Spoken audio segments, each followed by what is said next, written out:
No. Oh, that That green. is. Gotcha. Oh, And we're on live. Press that button on the bottom right there. we're online. Yep, yep. The green light should light up. Yep, you're on. And then you turn that off. Thank you. You know, if I have a coughing fit, Right. Yeah. 'Cause they will pick up. yeah, nobody wants to hear that.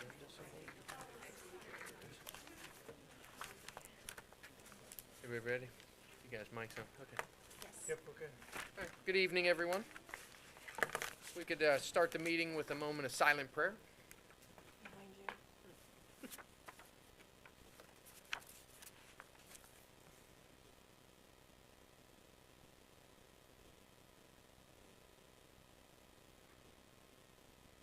Thank you. Could you stand for the pledge? I pledge allegiance to the flag of the United States of America and to the republic for which it stands, one nation, under God, indivisible, with liberty and justice for all. Please call the roll. Mr. Swanger, Here. Mrs. Davis. Here. Mrs. Boer. Here. Mrs. Thomas. Here. Mr. Benton. Here. Don't be stealing my snacks. Notice of the meeting? This is a public meeting of the Board of Education for the purpose of conducting the school district's business and is not to be considered a public community meeting. There's time for public participation during the meeting, as indicated in the agenda. Each statement made by a participant shall be limited to 3 minutes. Upon request of the superintendent, the district shall make reasonable accommodation for a person with a disability to be able to participate in this activity. Recording shall be made of each meeting of the board as administrative aid and shall be preserved as public documents of the board. Thank you. Before we start with the presentation of the agenda, I just wanted to thank the city. Obviously, we're a new place here today at the city chamber, and with this joint venture of ours, it's nice to get an actual meeting place, and you know, nothing against our media center, but every time the air conditioner or the heat kicked on, you couldn't hear anybody, so very nice, and the microphones here are much clearer and more audible for those folks at home. So I do appreciate it and want to thank the city of Johnstown for working with us and moving some things around so that we can both share this space. So wanted to make sure they were aware of that. And with that, we'll move on to the agenda. Any additions or deletions? I have a couple small changes. One is, you'll see under item E, it's resolution 25-04-065, that's the consent agenda. Under E, we have a proposal for a recommendation to hire a new staff member, Jesse Brunton. And the agenda says fiscal year 25, it should be school year 25-26, that's just a small change. And then the other change I want to make is on that same resolution, but it'll be under E also and F. At the time, we were finishing interviews last Friday, so I did not put Annalise Howell in the agenda, but I want to add her for E as our student support specialist, and also a few days for transition there as well too under F. And those are all the changes I have for the agenda. Any questions, comments on that? I get a motion to adopt the agenda? So moved. In a second. Second. Call the roll. Question. Question? When in the consent agenda, that does not mean we're going into the projects and accept them as they are, does it, or does it? Question mark. On the projects, Those No, are the- individually. those I come thought in, they were, I just wanted to be sure. yeah, they're separate. They come under my section. We didn't put them in consent. That's okay, I'm just Yeah. checking. Yeah, Yeah, we yeah. pulled them out of Under the consent. consent agenda, it's all right. No, they're in resolution 25-04-074, 075, and 076. Got it. And those are also, just when we get there, those are the board making, you know, the financial allocation potentially, but there's a lot of work to do there still with RFPs and all too, so. Got it. Okay, any other questions, comments on the agenda? Call the roll, please. Mr. Benton? Yes. Mrs. Davis? Yes. Mrs. Boer? Yes. Mr. Swager? Yes. Mrs. Thomas? Yes. Any public remarks? Anyone sign up? Anyone here sign up for public remarks? We do? did they just sign in? Maybe just sign in. Anyone here sign up that wants to make a public? Yeah, that's what Okay. that's what I thought. That happens. Okay.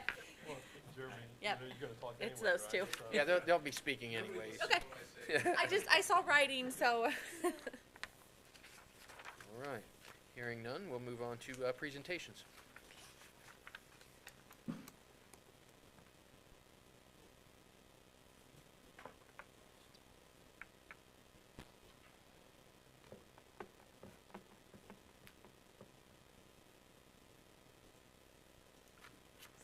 Which one's easier?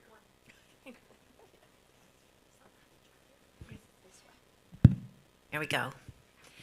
So this evening, I want to provide the board with an update on state funding. And I'm sure you've been seeing things in the news, and you might be wondering, what's all the fuss about? Why do we care so much about what's happening? The budget in Ohio is a biennium budget. So every 2 years, most elements of the budget are up for revision, modification, or totally disposing of. So it matters a lot because it can significantly impact our district finances. And we have to have something predictable in order to do our future planning. And this budget cycle is no different. It's been with a lot of changes. So let's talk about, what does the budget cycle look like? I'm sure you are fairly familiar, but just to get you reacquainted, the governor's proposal for the budget came out in February. That's the first step in this biennium process. When he brought the budget out, there are elements in there that get examined by the House. The House, sometime through February through April, will review the budget, and they'll make revisions or add in new things, delete things. And they actually just approved it on Thursday, the House. So we're right in the middle of this process, and it's going to move now to the Senate. Now, sometime before June, the Senate will present their own proposal, and that proposal then goes to the conference committee. From the conference committee, it'll go back to the governor's desk and hope be veto, line item veto, be approved, but it has to be in place by June 30. And let me tell you a little bit about conference committee. So in the conference committee, they will actually look at both the House and the Senate proposal and try to line those up, and so that it will go back to each of those legislative bodies for them to vote on what's presented to the governor.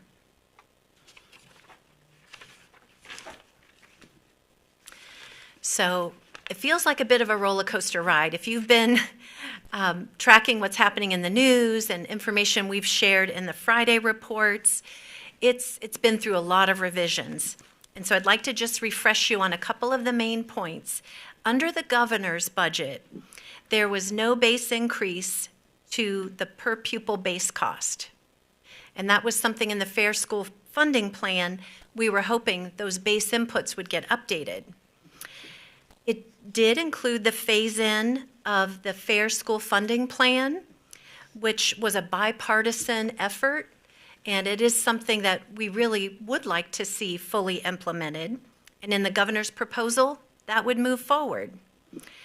One of the elements that was a little less favorable towards schools was the guarantee changes. And the governor's proposed scaling back the guarantee from 100% to 95 next year, and another 5% down to 90 the year after, so the second year of the budget. So I'd like to tell you a little bit about that guarantee. What is our guarantee status? So Johnstown-Monroe is on the guarantee, and what that means is we're receiving the minimum level of state funding that's been established.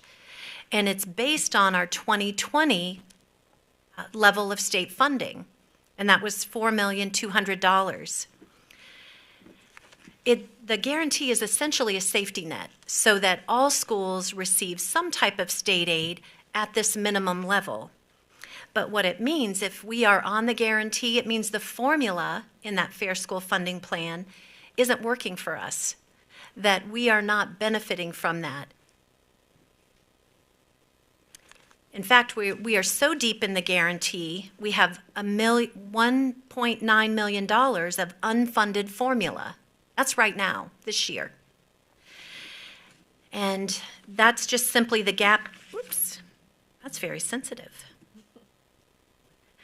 That's the gap between the formula and the guarantee. Well, now you add on to that the reductions in the guarantee. We're looking at $2 million reduction throughout the 5-year forecast. Now, what the governor did do is updating of the inputs so that it's not all negative. He did update to the 2020. So instead of living off of the 2020 level of income, it's 2022 in his proposal. It still leaves the formula insufficient so that we are formula funded. In fact, we would need to grow by about 233 students in order to start having the formula work for us. And more than 50% of the schools in the state of Ohio are on the guarantee. So I think that's indicative of a different problem, that the formula isn't working, and if it were fully implemented, the Fair School Funding Plan, it would start to work for schools. So the governor's now finished, and he sends his proposal over to the State House. And a lot of people, school people, weren't thrilled with the governor's proposal and did a lot of advocacy. And in some elements, the state heard, and some they didn't. So the biggest thing that happened that isn't good for schools is they eliminated the Fair School Funding Plan. They completely dismantled this constitutional bipartisan formula that was still being phased in it had a 6-year phase in. They did increase the base cost per pupil, a 10% increase. The House also proposed a teacher minimum salaries so the base of our salary at $50,000. This isn't everything. These are just some of the highlights, and the next few slides we'll talk about some other elements of the House. It was pretty dramatic, the changes in the House. There's expansion for private education through EdChoice expansion. They increased the income threshold 450% over the federal poverty level.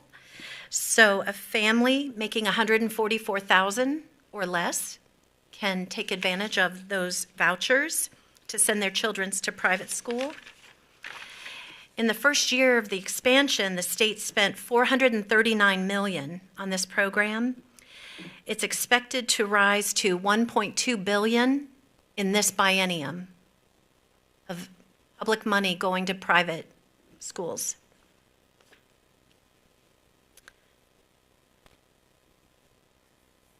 One of the other elements the House looked at is limitations on how much cash we are allowed to keep. It's been through a couple iterations. They passed a 30% threshold. So any school district that has cash exceeding 30% of their annual expenses, there are implications to those districts. So for instance, if we look at ourselves, we passed a cash balance policy to maintain 25%, which is 3 months. So if you associate that to your own personal budget, that means you have 3 months that you can adjust your spending. If something changes, it gives you that financial stability. That's exactly what we were looking for as well, is to have some stability and plan for the future. So this is something we'll have to monitor carefully. This applies to schools that get 20% of state funding, and we are getting 20%. So this would apply to us. So the implications, which are very concerning, is a loss of levy revenue. So voted levies that have been approved by taxpayers could be reduced by the Budget Commission if we have more than 30% of our annual expenditures on hand. Additionally, the House has proposed property tax alternatives. So in the budget, it's not just about funding or spending.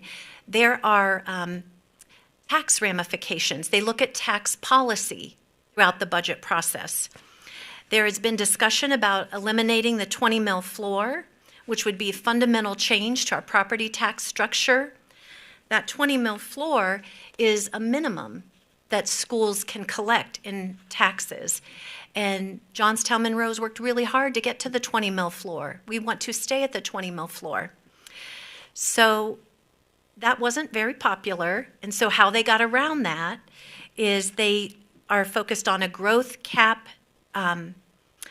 based on the gross domestic product. And what they want to do is have a fixed rate of increase in property values. So currently, that fixed rate is 13%. So they're trying to manage inflation. And so this GDP adjusts quarterly. For our district, as property values grow, which they have, and some of that has been because of other tax policy. For instance, in 2020, there should have been a triennial update to property values, but the legislature and Department of Taxation did not approve that adjustment at that time. They said, no, it's COVID, let's wait, give homeowners some relief. Well, now then in 2023, when property values were adjusted, it's like a 6-year adjustment. And that has caused them then to focus on how do we limit inflationary impact. So by capping that at 13%, it would reduce our tax revenue by $1.1 million over the next 5 years. The way that GDP works is they will give a homeowners a credit on their tax bill, and that would not be paid. So even though it's a misnomer to call it a credit because it doesn't go anywhere, the school does not receive revenue associated with that credit.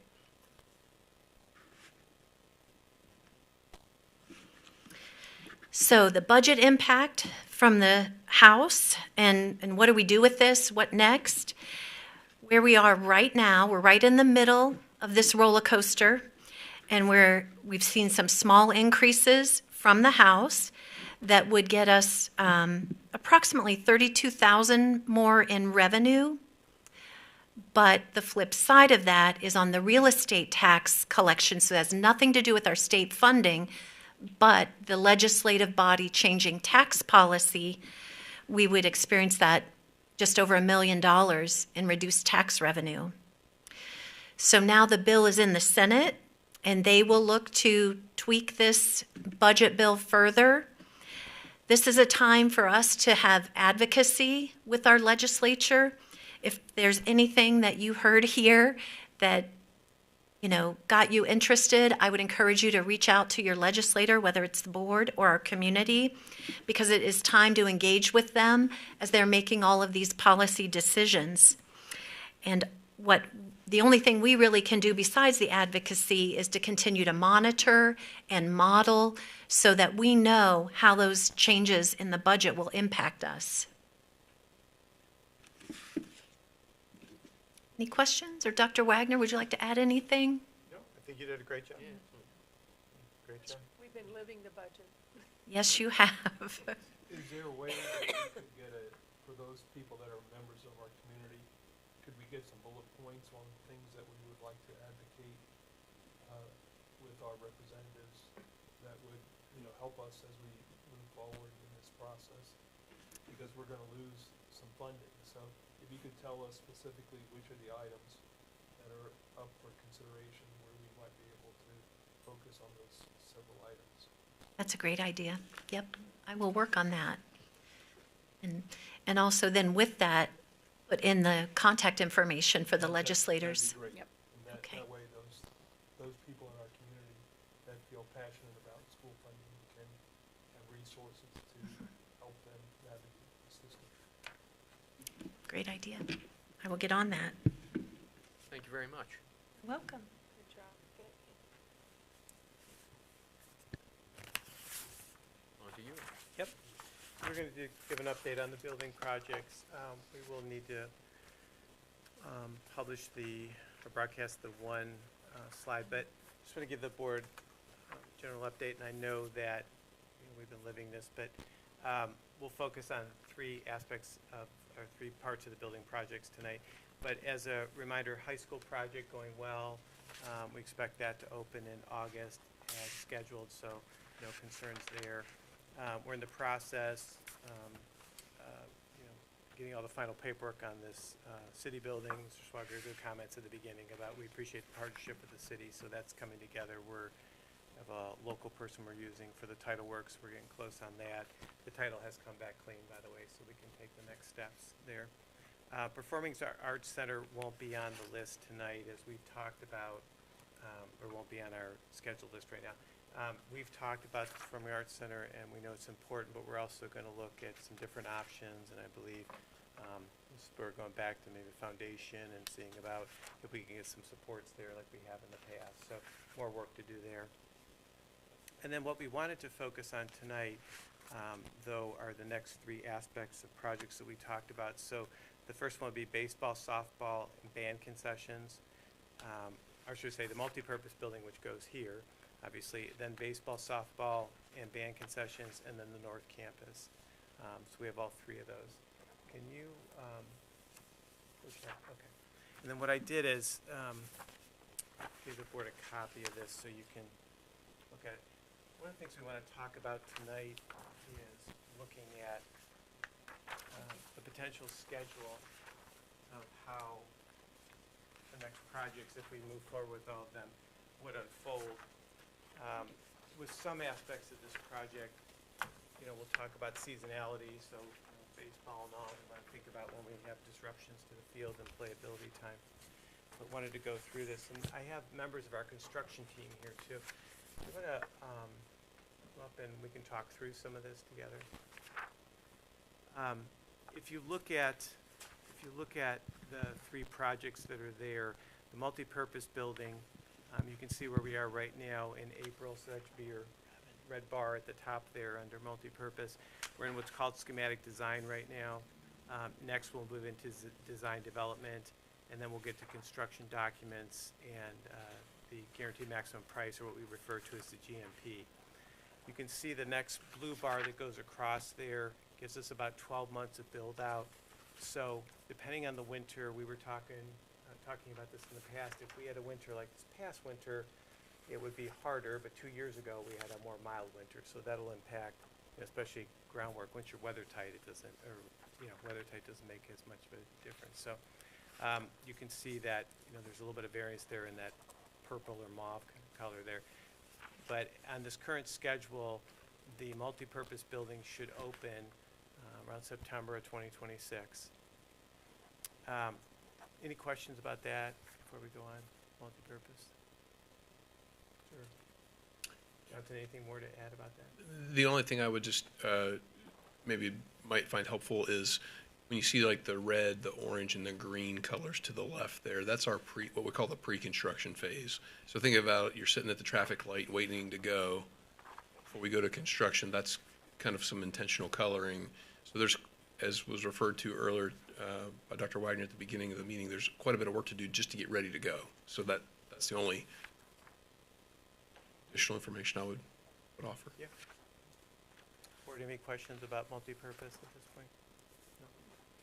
The next two projects, we'll go through the same aspect and we'll look at this. Now these, we do not have, we might have to go back and get requests for proposals on some of this work yet, so we're looking into that.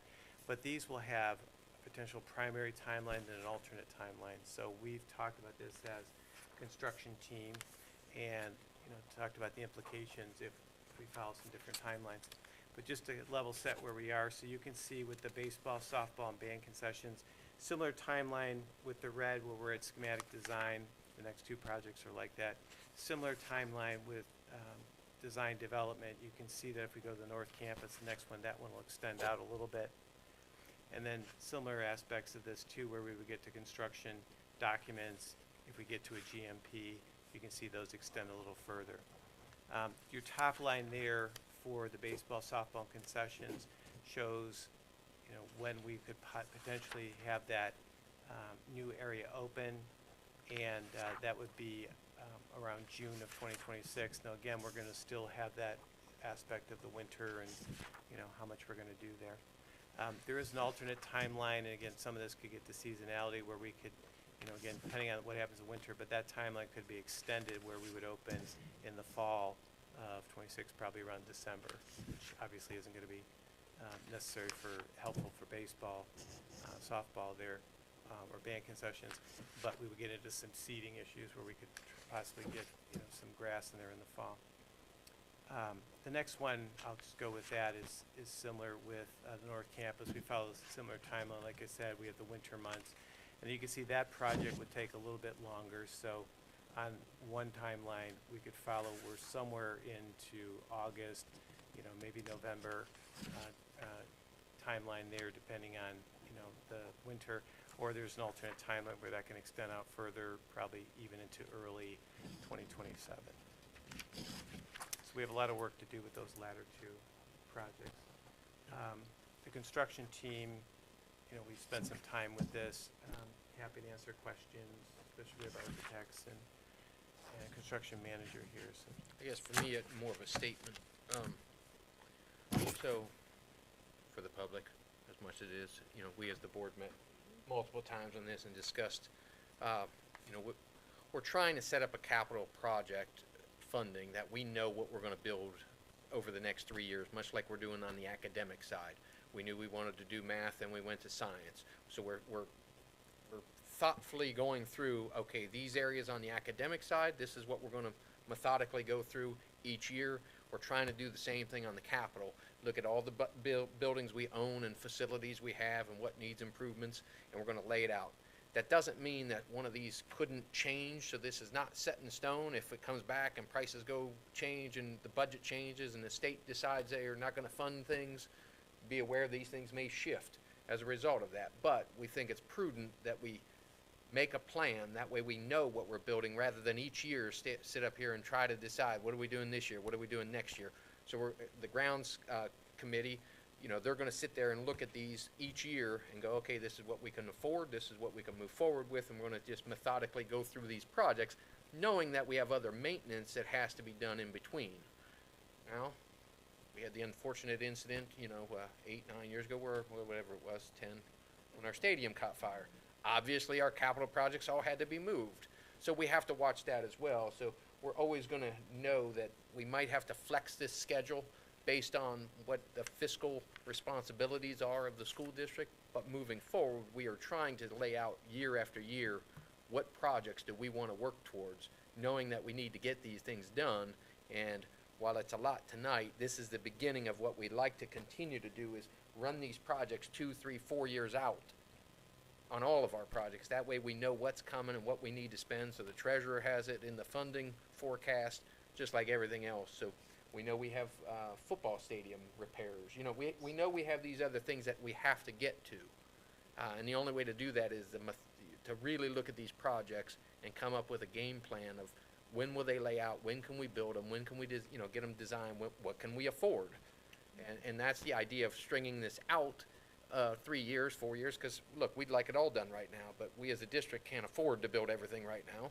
So we're going to allocate our dollars over the next 3 years towards these projects. So I think it's important that everyone understands why we got where we're at today and why we're talking about several projects going 3 years out. It's intentional by this board to allocate these resources and have a game plan, but knowing that, as we go through these design phases, we're going to get dollars amounts, we're going to get GMPs that we're going to have to approve, on these.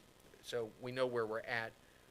The multi-purpose building, obviously, is our #1 priority at this point, the board's determined.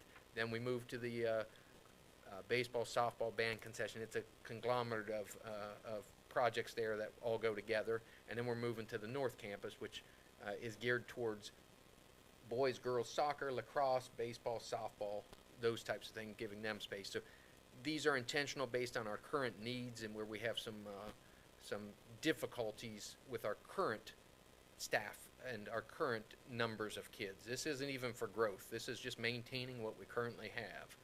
So that's what we're trying to do, is make sure we've got these. The school was the first one to go. That's why it's being built right now, the addition to the high school to be ready. So that's what this is all geared toward, and that's what we're talking about. So I do think it's level set for the public as to why we're talking about these projects today. Today's not by far the first time we've come up with this game plan. So I did want to level set that. Any other comments by the board at this The moment? financial report too. What's it? Yeah, right. Well, we will as we go through this, and We that's, will do that again. yeah, and, you know, Felicia constantly keeps us updated on these things, and that's the important side. You know, we recognize these are dollars to get these things done, and we know what our funding is currently and what it may be, so we have to watch those and make adjustments as necessary. Some of these projects may grow, some of them may shrink. Just depends on what we get into as we design them and what the overall costs are. So when we talk about these projects, I don't want anyone walking out of here thinking these are guaranteed to be done exactly like you may think today. Dollars and cents will make a lot of those, and then obviously the needs and growth of any of those sports may adjust some of the others as well. So that's what I have on it. Yeah? Question from the board or anything you can answer? I'm gonna give Ann credit for this, cause I think she said it well during our last meeting, that we're approving a lot of funding now, but we're not spending it all in one day, you know, and that's important to see too, as you can see this really large number, but like Tim said, we're planning years out, you know, for that spending, so just know that when you It's a see good that. point, because later on tonight, you have a resolution to Yeah. create a capital projects fund, and honestly, some of that is addresses what Mrs. Drummy talked about earlier about percentages that we have in reserves and all too, and our cash balances and all too, and the need to have at least 25%, so that'll help us further structure that future, and it can be moved if we need to, if something changes. That way we can earmark some of the money, so. And that's not to scare off our design team and our contractor, but that's the reality of all construction. I mean, you guys know that's the reality of all construction. Well, you just articulated it exactly. When I mentioned the red, orange, and green, at each of those phases, we provide you with a cost estimate based on the progress. The purple is the final. The purple is the final number. We So, don't spend it till we're sure we have it. yeah, and so we could do all this work, and we could come back and say, we've got bids, this is the final cost. It either is in line, which hopefully it is in line with what we've projected, or it's not. And even if it is in line with what we projected, you could say, we're gonna pause. So most important thing, just my perspective, is to get started, get the design started, get your plan to where you really know, okay, this is what we need, and this is what it's gonna cost, and then you can make the decision of whether go, no go on any one of the components. And I appreciate that, and that's the important thing. We know, as a board, this, one of the discussions is, we've gotta go. We know we need these projects, we've gotta start it. Whether or not we complete it this year, next year, 2027, 2028, but we know these projects need done, so we're gonna start the process now. So that's what today is about.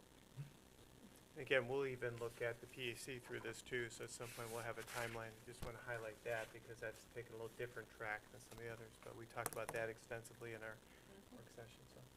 Anything else the board has questions on? We have our architects as well here too, but we spent time as a construction team getting ready for tonight, so. Anything traditionally the board has questions on? No. We'll keep you updated, then we'll talk about subcommittees and how we want to work through the process, and as always, let us know if there's questions. Thank you.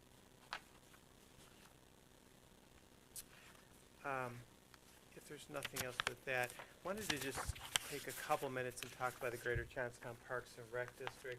We had spent some time on that back in the fall, and we had some direction, and there was some good collaboration with the city.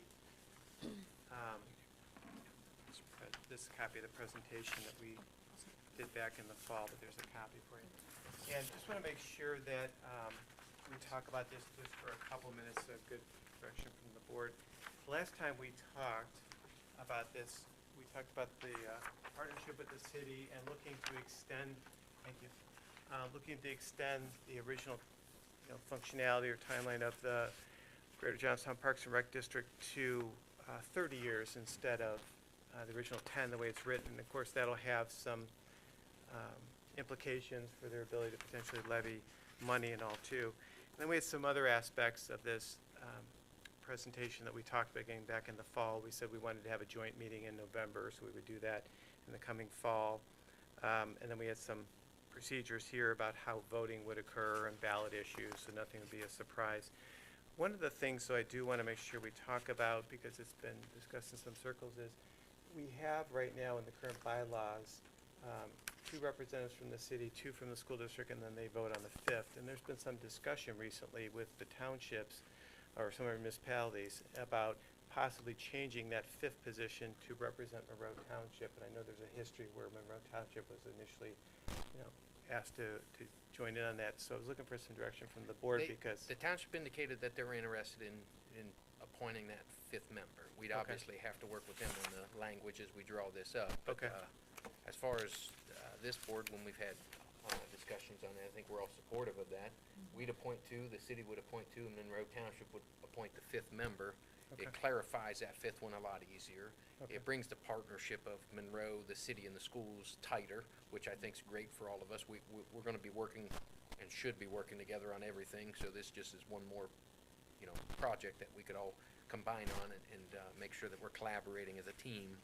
And if we're really talking about Greater Johnstown, it is, Monroe Township is 100% Yeah. within the Johnstown Yeah. School District in the city of Johnstown, so we should all be on the same page as far as what the parks districts would look like here. So, last I had heard, I think we're supportive of moving forward with doing this, rewriting it, giving them the 30 years, Okay. and meeting with the attorneys, and I think Okay. we'll probably have to legally look at how do you have to dissolve it and recreate it, Yes. which I'm assuming we would, since it was created under the original setup, but we just have to work with it. And then we've met with the Greater Johnstown Parks District Board, and they were supportive of it as well, Okay. the current members, so I think it works out better for everybody, because it gives them the ability to know what they're gonna be doing for the next 30 years, and what they can work towards, and it gives us a collaboration with everybody that needs to be at the table. When So- did we last talk to the Greater Johnstown Parks and Recs, board members, current board members? When did we I'm very much in Mike's favor in of the what you audience, said, 3 but- months, 4 months ago when I came in, I'm guessing. When I went to your guys' meeting, it was cold. Yeah, it was before Christmas, it was cold out, so it was in that time frame. Are we satisfied that that's the direction they want to go? I mean, certainly, it sounds good. Are we ready to go? I believe we are. I've not heard anything back Okay. otherwise. Yeah, I haven't heard, no, I haven't heard anything against it.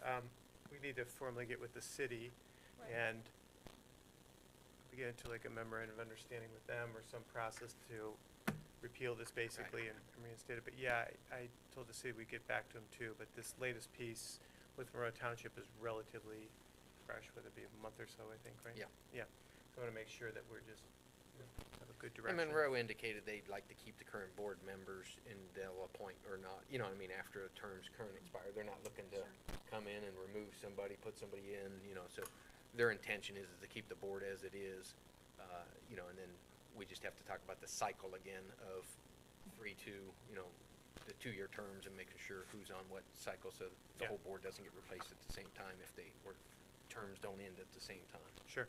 I hadn't heard input from the council. That's what I was questioning, the city. Oh, So yeah. if they're, Yeah, they had think indicated they we're were in- supportive of it.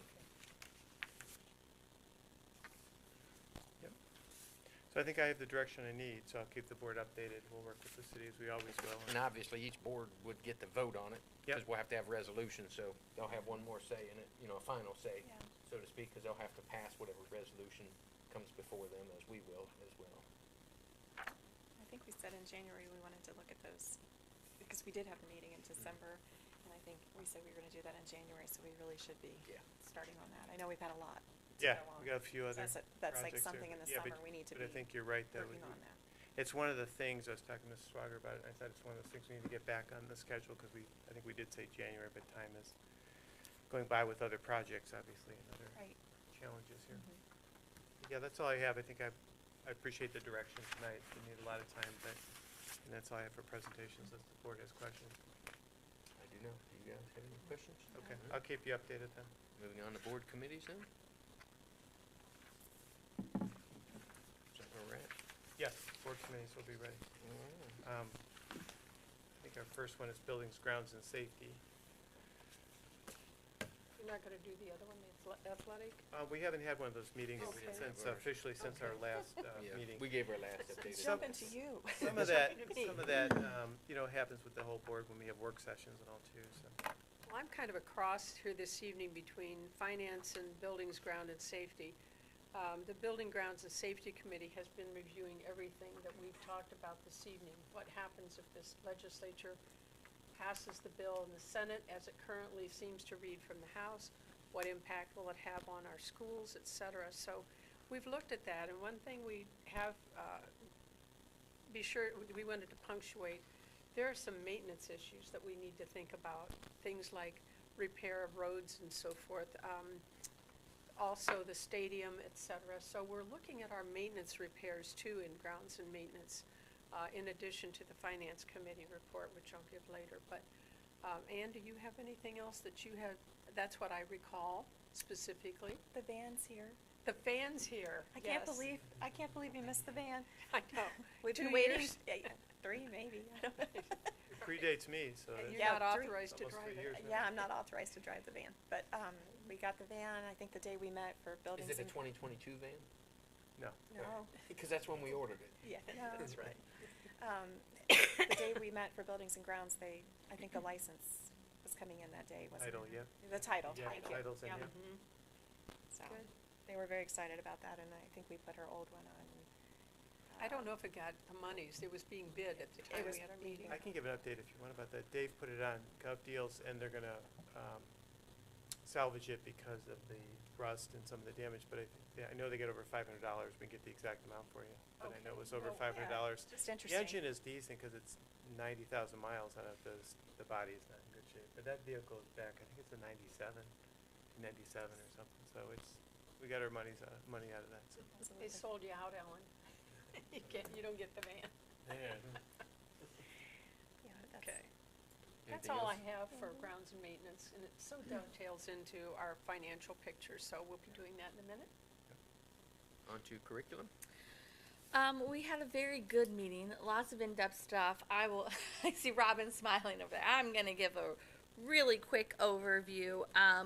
We are, looking to finalize between 2 different, vendors for our ELA curriculum for 6-12 next year. So actually at our work session, we'll have presentations from both vendors, just like we have with other curriculums. So we'll get time to go through those. Just a reminder that we did implement new curriculum, ELA curriculum K-5 this year, and science 4-12 this year. So we had to do the ELA adoption a little bit earlier, so we're looking at curriculum, like I said, for 6-12 for next year. Ann and I got some hefty bags of curriculum to look at. I've not touched it yet. And Ruthann. Oh, Everything- good. everything's I've okay. not touched it yet, but I'm gonna looking call forward to AI that. myself and see what they can do. But also just to tie in with what Tim said about athletics, we also have a schedule for our curriculum as well. So a reminder, next year we'll be implementing new ELA, and then in the 26-27 year, we'll be looking at adopting social studies in grades 4-12. And then in the 27-28 school year, we will be looking at select electives for different buildings. And then, believe it or not, the following year, we will actually already be ready to review the new math curriculum that's been put in place. So we have a really good schedule. I think we have a great system for teacher input, administrator input, board input as to how we're going through those cycles every year. Something we didn't talk about in a ton of detail because it's not set yet, but we are potentially looking at some math course sequencing and science course sequencing. Nothing was promised, but really great that we are looking at the opportunity in particular to look at more advanced courses for students at younger ages. So nothing promised, so I'm not going to share that yet, but I think it's really awesome that we are able to identify that, hey, we've got some students who are a little advanced in math, and then we've got some students in science who are extremely advanced, and we're making sure that we're providing enrichment opportunities for those. So excited to see what we finalize for those in the next coming months. We talked about our math instructional coach positions, and what I will say is, I'm not going to do this conversation justice, but there's been tremendous outcomes from this, not just supporting the teachers, but one of the things that they're able to do is dive really deep into the testing data for individual students. And essentially, I mean, it's like creating profiles in which they can hammer into one student of this is one area of math in which they're really on target. This is an area where there could be some improvement. And so we're really able to see very individualized support for all of our students, which is not something that we had been able to do before. So really cool that we were able to see some of the numbers and some of the ways that our coaches were able to support students. And then they're also able to dive into the curriculum with the teachers as well and helping with implementation and pacing and all of those things. So it was really nice to get kind of a little bit formal feedback about some of the ways that we weren't anticipating they would be utilized in the buildings. There's a plan in all of the buildings for summer content and credit support. It looks a little bit different at every building, so I won't go into details. High school is going to do it a little bit earlier in the summer. Younger grades are going to do sort of like a jump start to school. So instead of doing it in June, they're going to do it a couple weeks before school starts to kind of give like just that little bit of kick start, get them in before all the other students are in. They seem to have some really good plans. I think one thing that could be really awesome is we are looking to provide the kindergarten readiness boot camp for all students. Found tremendous value in last year bringing a handful of students in, them just being familiar with the building, being familiar with where they're going, kind of rules and structure ahead of time. Found that valuable for the small amount of students, so we're looking at seeing can we offer that to all students coming into kindergarten this year, which I think will be really awesome. We didn't talk a ton about Chromebooks, but Alan and I are on the technology committee. We have a refresh cycle for computers every year and different grades, and we don't have anything set, but we know that we'll need to refresh those Chromebooks, and we're working on quotes now. There's concern about prices going up, so I know that our team's working really hard on that, and also just wanting to make sure that there's not going to be a concern about availability for those. We don't have any set answers yet, but just that's on our radar. Can I give one update about that? Yeah. I was talking to Debbie Seibel today. I think we'll be able to get those Chromebooks now, Cool. possibly even at cost, because now that there's been a Yeah. relaxing period of time here for the So get 'em quick. Chromebooks. Yeah, yeah, that's it. They're on the agenda tonight, so if the board approves them. But we believe we can probably get those at scale what we need, and then most likely similar, if not the same cost. It won't be that increased cost, but we'll keep you updated. Very exciting meeting. It blew me away at all the success that the teachers are having, but the students and the administrators spoke very highly of the staff, and I just want to thank all of them. There's a lot of work that's going on. We can only give a 2-3 minute update here. It was very exciting, very exciting. I would like to go back and do school again as a student. And I mean that. I know I just laugh, but I mean I really do mean that.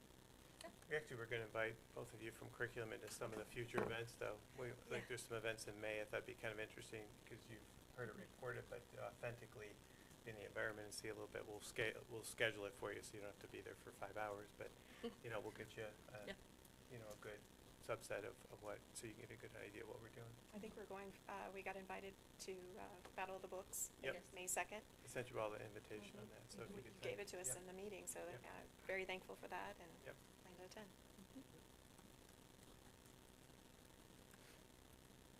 Finance?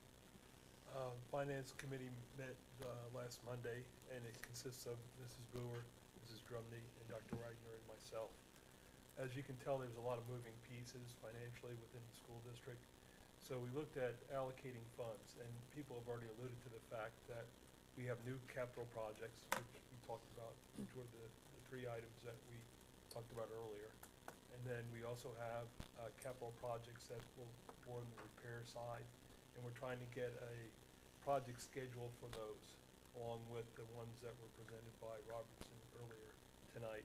We're also trying to look at curriculum, because that also has a capital spend. So we're trying to allocate funds to the different items that we forecast within our school district over the next several years. And then Ms. Drumney also alluded to the fact that funding for the school district is a very fluid situation currently, according to all the changes that are being proposed within the state.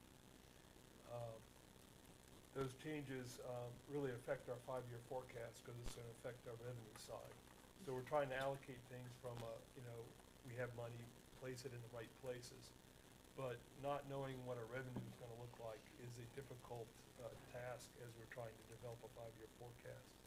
So again, anything we can do to try to advocate for public education as far as funding within the state, that would be helpful. If any of the community members would be interested in doing that, we would appreciate their support.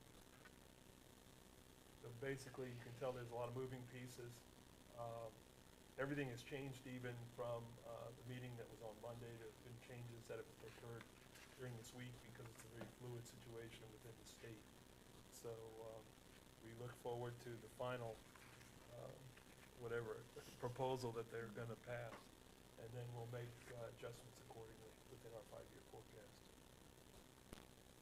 Anything else, Ruth Ann? No, you pretty well read my script. I'm good. Good. Yeah, I it's an exciting time to be part of the finance committee.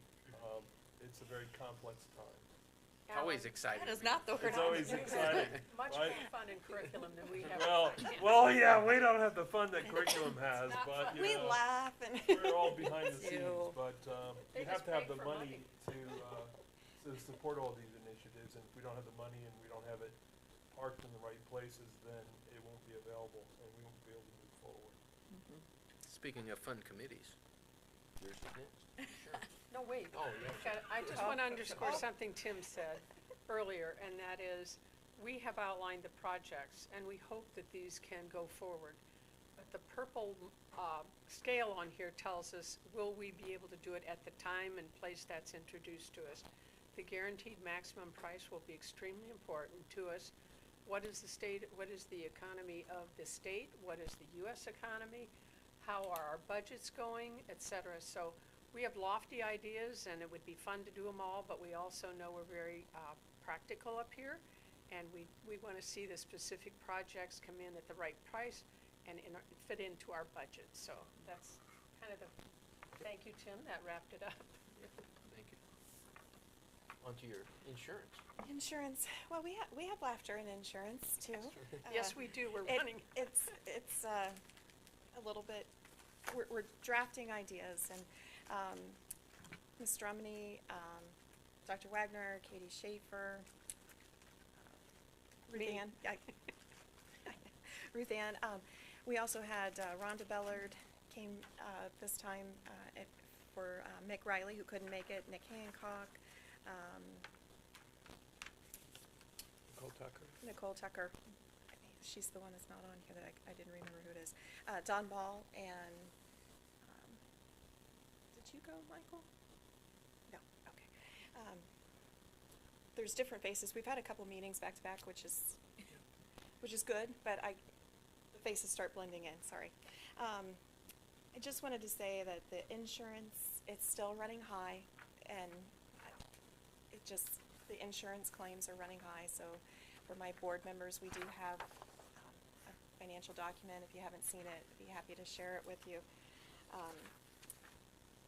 Both on the health and the dental are both high right now, so they're working on some things, and since we have new faces coming in there, we've had some discussion from the group. It was not suggested by board members, but it's something interesting that we were surprised that was something that people would want to talk about, which is the health spending, changing it to Flexible Health savings. savings account.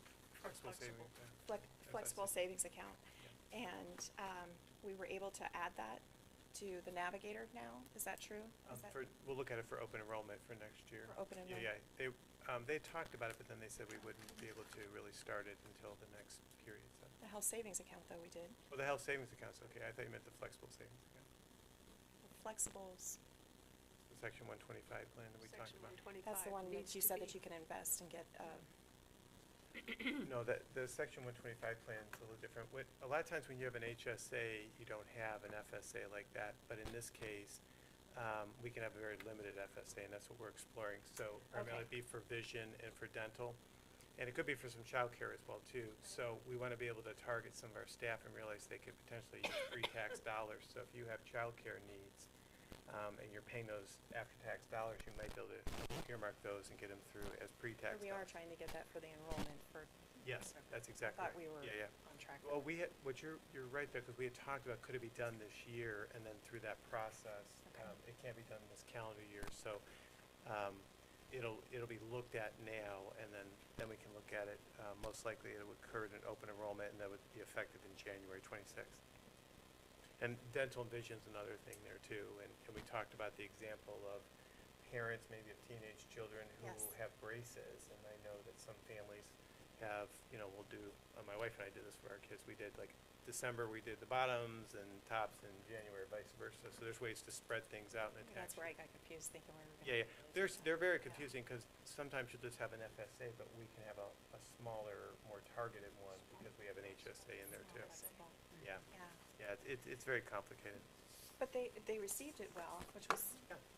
Well, I think it's about just another educating our opportunity staff. for them to. Yeah, educating our staff, if you can use pre-tax dollars, why not? And then, again, if you have these expenses, it's just a matter of trying to plan for them. And then one of the other things that they shared with us was a find a provider, step by step, and they were gonna send that out. I'm not sure if they have yet, because we just met. Yeah. But that was something that they're gonna send out and include. And basically, that just goes through the steps of how to find a provider that's in network for your health plan, which is key. I know, Mrs. Schaefer, while we were there, you were looking at some things, but it was kind of a nice example, we were able to use and look things up, and some people don't realize that that's out there. And I know they're gonna, Mrs. Drummy was thinking about going and doing, what do we call it? Finance with Felicia? Fridays with Felicia. Finance Fridays with Felicia. Love it. Oh, another exciting That's right. opportunity, right? But she had some, when she's gone into the school buildings, people have come up to her and asked her questions, and we think that they would be more apt to ask her questions about insurance and do that before open enrollment, so they have some time to think about that, instead of being right at enrollment, and they need to make some decisions. And then she's able, as well, because she has all the information, to look at it and provide some guidance. It wouldn't be a decision, just guidance. Good idea. One small update, we met today with our insurance, just Mrs. Drummy and I did, and our consultants, and one of the things we talked about was looking at how we're trending, and, as you said, the numbers are higher, but also the prospects about changing July 1st, and only having the option to go on the high deductible, the HSA plan. Idea there is, when we looked at it, under the top of my head, so it's rough, but the HSA is running much better, somewhere in about the 80% loss ratio, where the PPO plan is running much higher. So we talked about that, and we actually had a little, part of our discussion today was looking into that, so we'll be able to give the committee an update on that too. But that's potentially where we And might that came start. out of the committee too. Yeah. I wasn't sure if we had any information back on that. Yeah, but actually, that that's was fresh. another thing that because it- came from yeah. the ideas of the group. So. That's fresh, because that just came today. We had a little bit of follow-up, so not done, then we'll get another insurance committee meeting on that. But that could become effective as early as July 1st. We're just exploring that right now. Okay. Yeah. It's my turn. I was gonna say, speaking of committees, sounds complicated, although I think policy's similar. So we have a total of 11 policies that we reviewed. All of them are on the agenda tonight for, a first read. 3 of them were policies on student supervision and welfare. Some other ones were field trip and other district-sponsored trips. And like I said, most of them we pulled from the Neola update 43.2. So they've had a lot of updates this year. We're making our way through. We'll have another meeting I here know. pretty soon, right? Yes. Really next week, so We're it's a excited. busy time. Yeah. It's a busy time. I think the last one's yours. Oh, LPDC. Yeah, so the Local Professional Development Committee met. They had staff in attendance for that. So Stephanie Stuckey, Laura Kurtz, Renee Britton, Annette Price, Michael Shifton, Derek Busenberg, and Fred Werman. They looked at individual staff professional development plans. So they had 6 of those that were approved. One they have to follow. Should have been a 7th, but they'll follow up with that staff member. And they go through not only the plans for professional growth, but then also licenses. So they did recommend license renewal for 1 staff member. I don't read all this in because, we don't want to give that much detail, but I have it if anybody needs it. Also, they approved contact hours for staff, so that those are staff working toward their growth plans and license. Looking at some future planning, the state of Ohio, I can give you a summary of this afterwards, so you have to take every note. But the state of Ohio is now requiring that our local professional development committees really look at some grade banding, so it's either going to be K-8 or 7-12. Grade bands through the years have shifted quite a bit, so now it sounds like they're back to 2. So that'll be something our LPDC will be working on to get our staff into one of those 2. Something unique that happened, which really was changed back in the 1990s, is for some reason the Department of Education issued a license for one of our staff members using credit hours when that's supposed to be the local decision. Again, that was changed back in the 90s. It went from a state model to a local model. So we're going to look into that and make sure that everything comes through the local professional development committee as it should. And then there's some just future topics. They were talking about looking at making sure that we focus on goals and having those better defined so staff know what they're working toward. And some of those will involve our professional development days that we have on the schedule, because some of that professional development time can count toward licensure renewal. They also are going to look at, again, future planning about some potential scheduling changes for next year that meet everyone's needs. And then also looking at the number of attendees in the LPDC. I think there's some discussion we need to have about, do we need another person? I think especially for the high school, because there's more staff there than the other buildings. So we'll talk about that on the side. Look at that. I'll look at Mrs. Schaefer when I say that. And then some other topics they're looking at is just watching movements in the state and what's happening. Mrs. Schaefer and I did a presentation for the LPDC talking about that House Bill 8 and some of the changes that'll become effective in July this year. So we want to stay on top of that, and that'll be part of their future planning as well. And then lastly, 2 more things. One is they will have a transition to a new digital system that'll be taking place at the kiosk, which we use right now. So we'll get staff ready for that, because that's our repository to not only access information as we need to as a local professional development committee, but also for staff to make sure they're managing their needs inside of that. And then their next meeting is scheduled for May 6th at the board office. So we'll have an update at our May meeting. That's all I have for LPDC, unless there's questions. Any questions on LPDC? All right, moving on to consent. Resolution 25-04-065 is approval of consent agenda. Can I get a motion So moved. and a second? Second.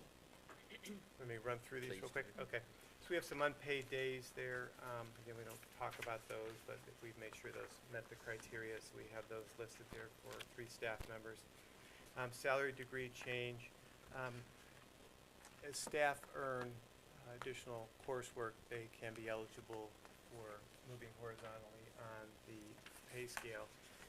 We still have the schedule A and B, so there's few people on A, but it is possible if you're on A to move horizontally on that schedule. So that's what you see there, Rachel Doran.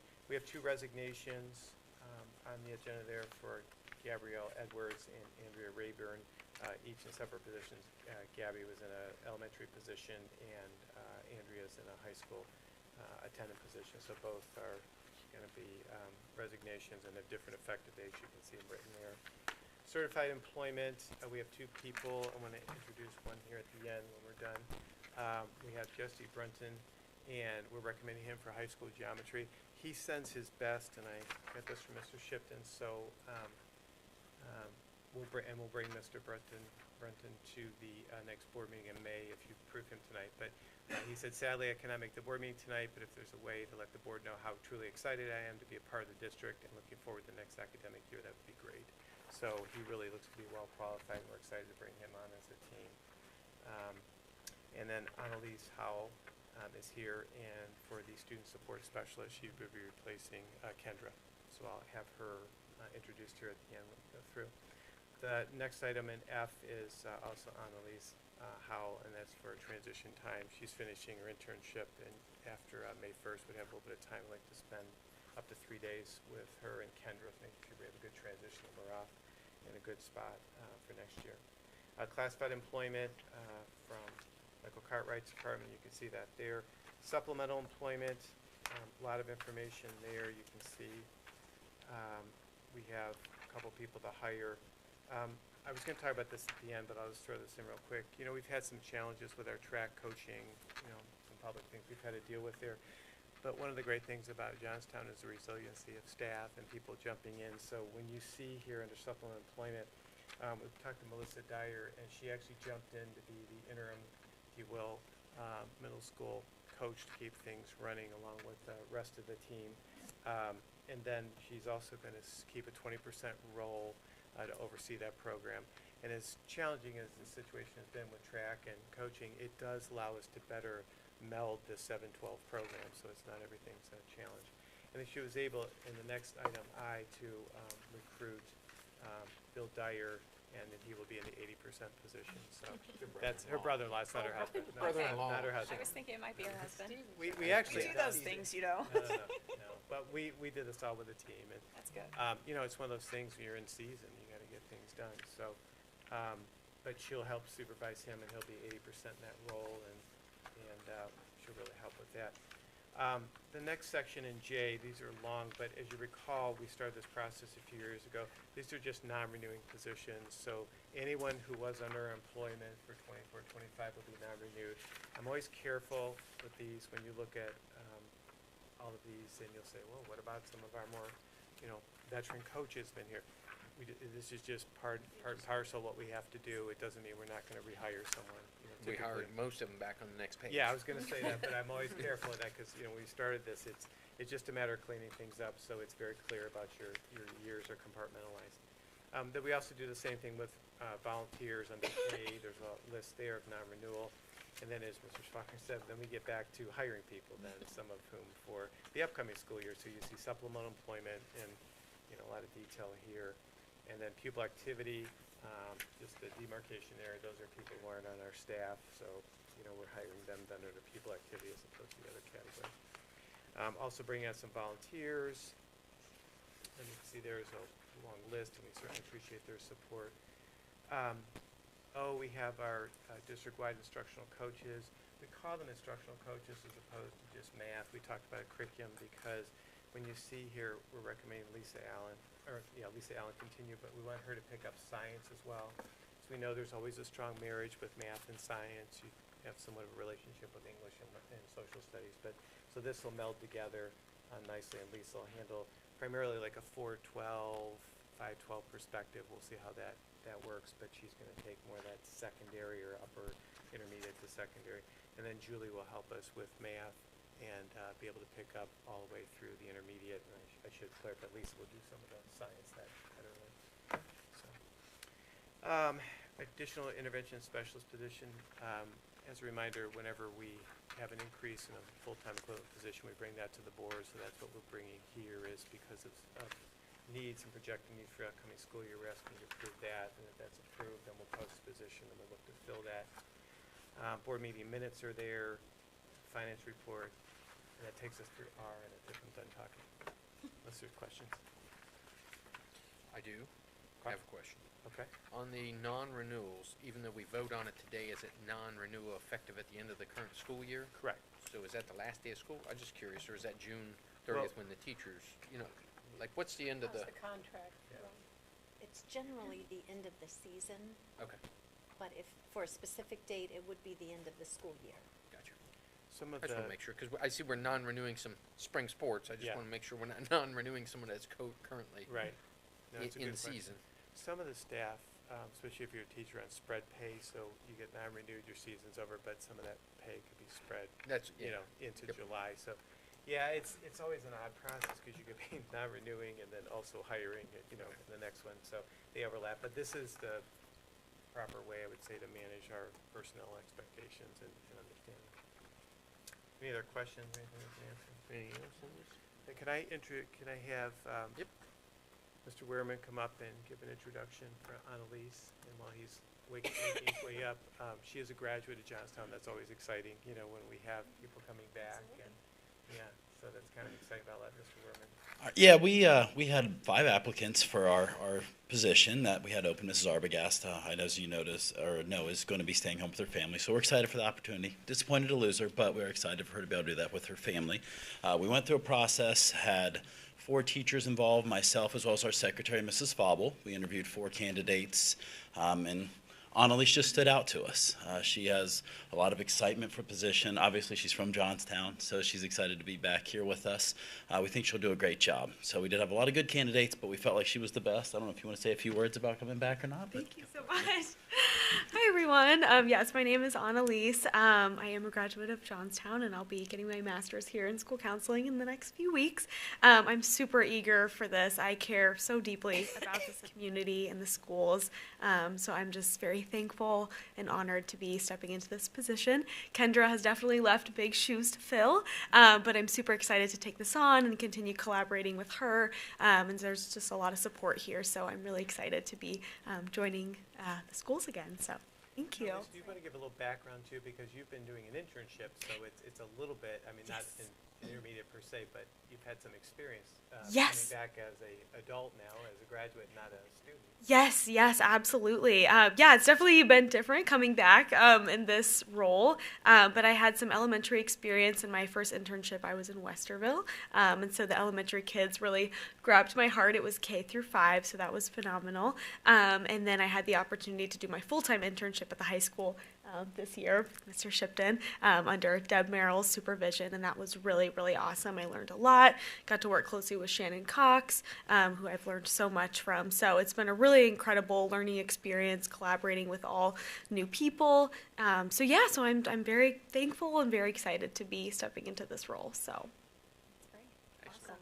Well, welcome back. thank you. We've known your Thank you family so much. forever. Yes, I know. I've known you since you were little. Yes, so you I have, just yes. welcome back. And it's always exciting to see our students come back. Yes. It's a sign of how old we are, that we've known these people when Yes. they were tiny. So, Oh, well, yes. thank you. Thank And you so I know you have a tremendous amount of excitement and passion for Yeah. the school district, so we can't wait to see all the great things you're going to do for us. Thank you, Mr. Bretton. I appreciate it. Thanks. one other quick Exciting part of thing. the year, right? It's our Yeah. Yes. first official Very hire, exciting. right? Good. Coming years. So. Yeah, and one other quick thing, we would really appreciate those couple extra days to work with Mrs. Arbogast to that transition if possible. I know that's on there too, but they've already collaborated a little bit, but it would be nice to get her in and do a few things with the staff potentially. We talked about so she could be authentically in the school year and still and see that. And your internship ends, I think, on May 1st, you had said, right? So sometime after that, we give her about 3 weeks to get a few days in, so. We put in there not to exceed 3 days.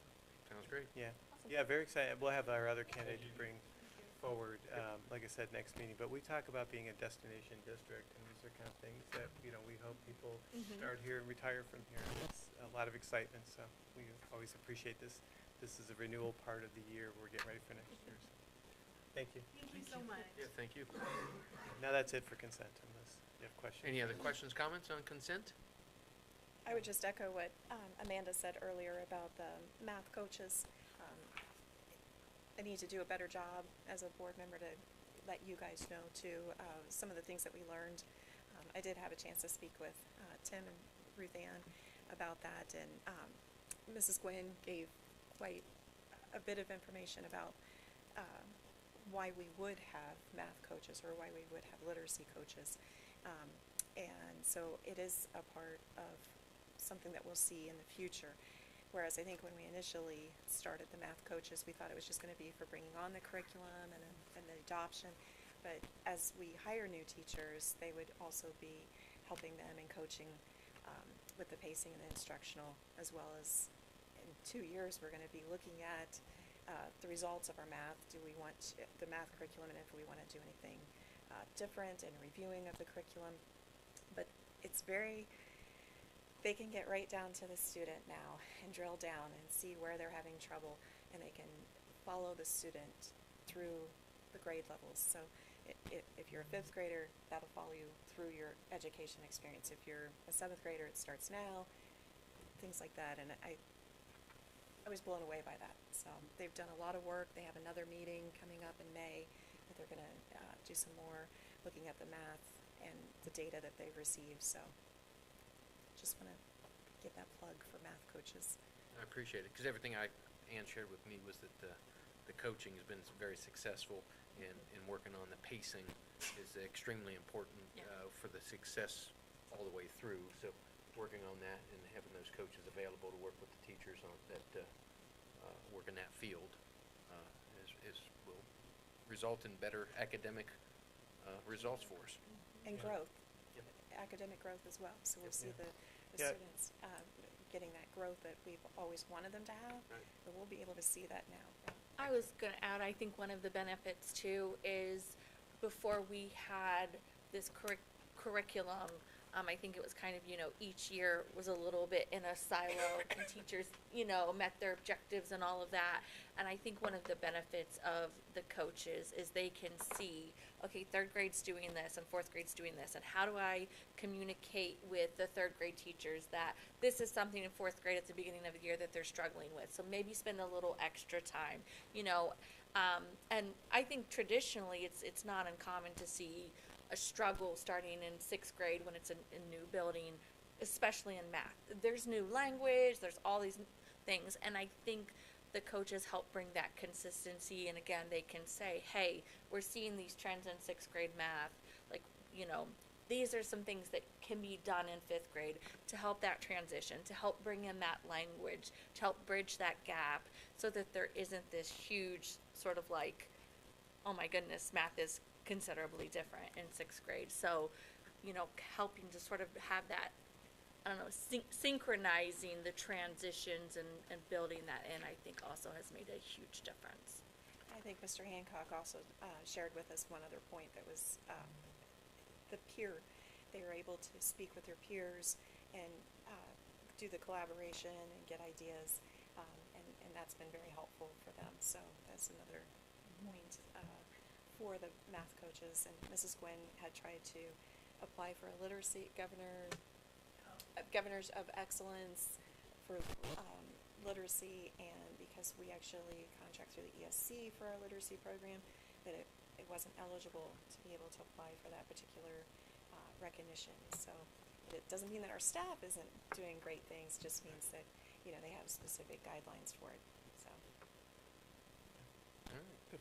The pacing is interesting, without giving too much, but to your point, when we have a curriculum, we know where we're supposed to be, and then you look at how you pace in that. We found a situation where we were getting about 7 out of 9 months done because it just wasn't. So then that impacts your testing, of course, too, because you lack the exposure those 2 months. Then you think about how that sets up the transition for the next year, and students are missing. So that's one way you can objectify all this. That's an example of something that was found. Not anyone's fault, but they kind of follow the pace for the students. And then what we've been looking at is tiered supports, and then how do we keep that pace moving where it should be, but then for those who need supports to come in and backfill that. So these are deep conversations. So I'm glad you're bringing up some of this, including the pacing, because that's one example. like I said, we need to advocate more, Yeah. and I think it was a misnomer maybe on our part. So. I do want to thank the administrative team because they're driving this, a lot, and we wouldn't be doing this without Mrs. Seibel. So when we're talking about curriculum instruction, she's there, That's why we're giving her a 5-year contract. I think we tried that last time. She's hiding back there. I didn't even see her. Yeah. But we This see room her. is much longer than the other room. We know she's there even if we can't see her, but no, Yeah. she's really been helping. And the building principals, we've always had building principals who are strong instructional leaders, every one of them as well, too, so we appreciate that. Yes, they are. All right, any other questions, comments on consent? Call the roll, please. Mr. Benton? Yes. Mrs. Boer? Yes. Mrs. Davis? Yes. Mr. Swager? Yes. Mrs. Thomas? Yes. On to the treasurer recommendation.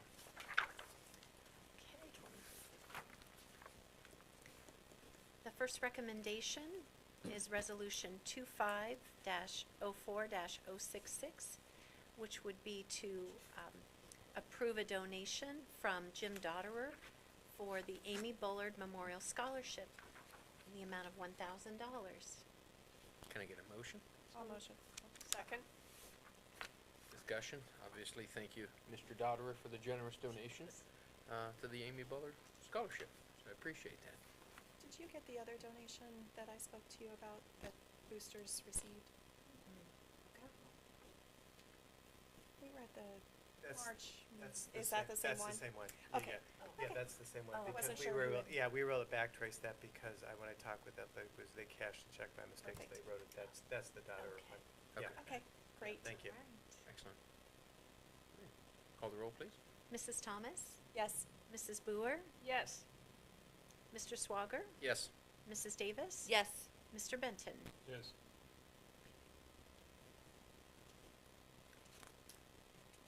The next resolution, 25-04-067. The recommendation is to approve the reestablishment of a capital projects fund, Fund Number 070, for the Board of Education of the Johnstown-Monroe School District, Licking in Delaware County, Ohio, for the purpose of accumulating resources for the acquisition, construction, or improvement of fixed assets and authorizing special cost centers therein. There is a larger detailed resolution within this. Mr. President, do you want me to read that larger? I do not.